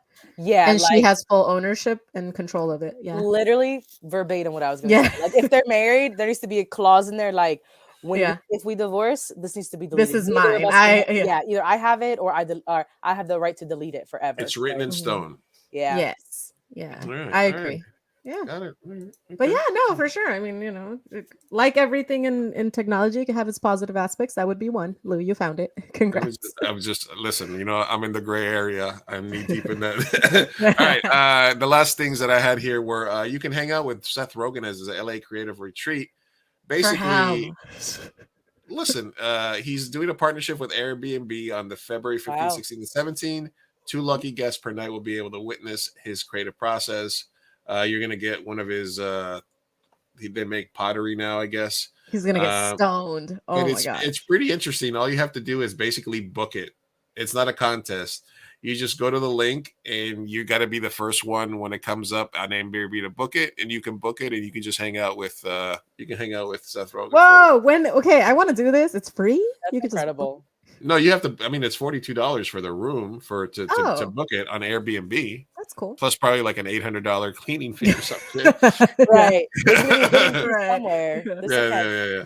But yeah, you can find this. You can do it. Is it live though, or is it like it's gonna be open for an hour on Friday? It's gonna be open February 7th at 10 a.m. Here, I'll put the That's pretty incredible. I'll do it. Do you think link other up. celebrities will start doing this? I don't know. Why wouldn't they? I mean, oh shit! Listen, if I could go up to LA for a day to smoke weed with Seth Rogen and hang out and talk movies, I'd love that. That sounds fun.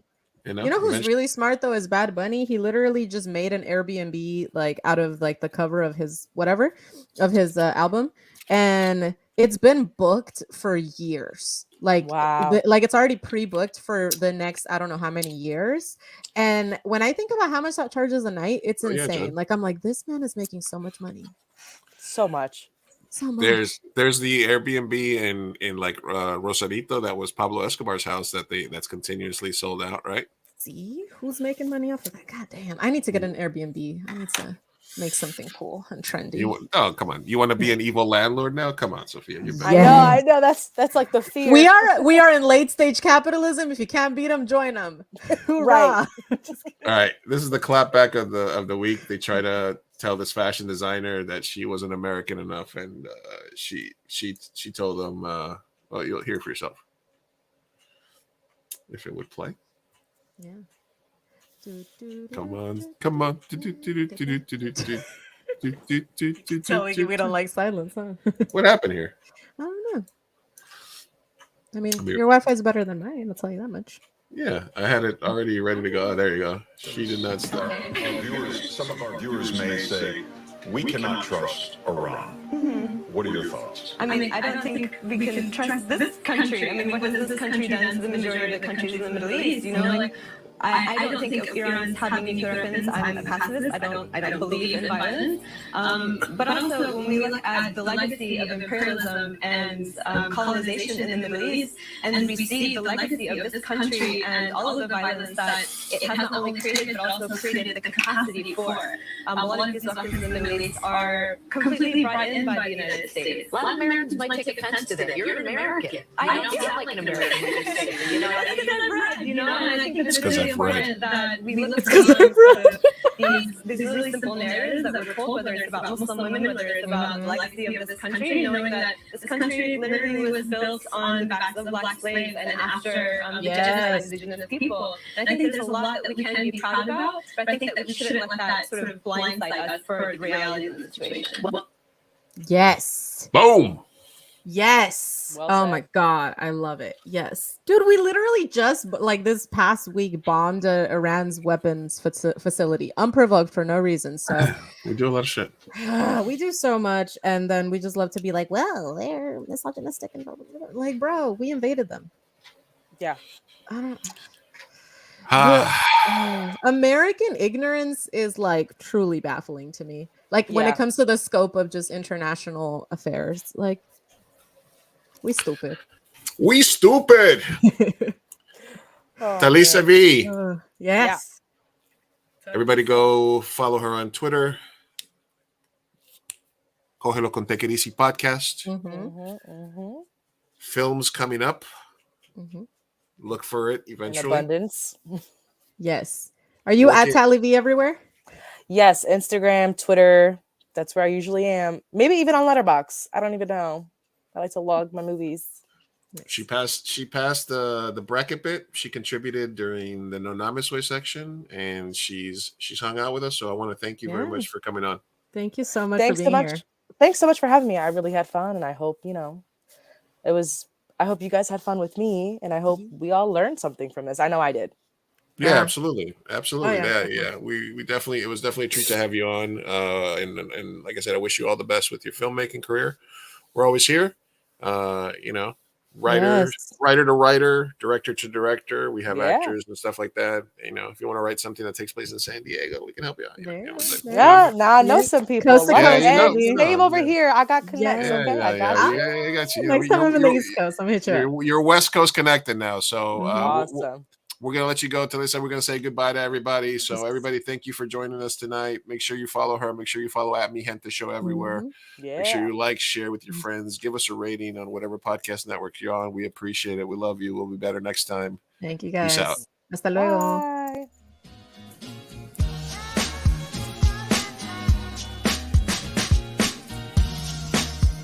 Vamos, papá, hay que irnos. Me estoy aguantando desde que pusieron el domo. Puedes esperar. Muchas personas trabajaron en esta película y solo quieren que te aprendas sus nombres de memoria. Y yo quiero asegurarme de que ningún animal resultó lesionado durante la filmación de esta película. ¡Listo! ¡Uy, palomitas en el suelo! Wow. Espera, parece que Maggie tiene algo que decir. Bueno, su primera palabra. Escuela.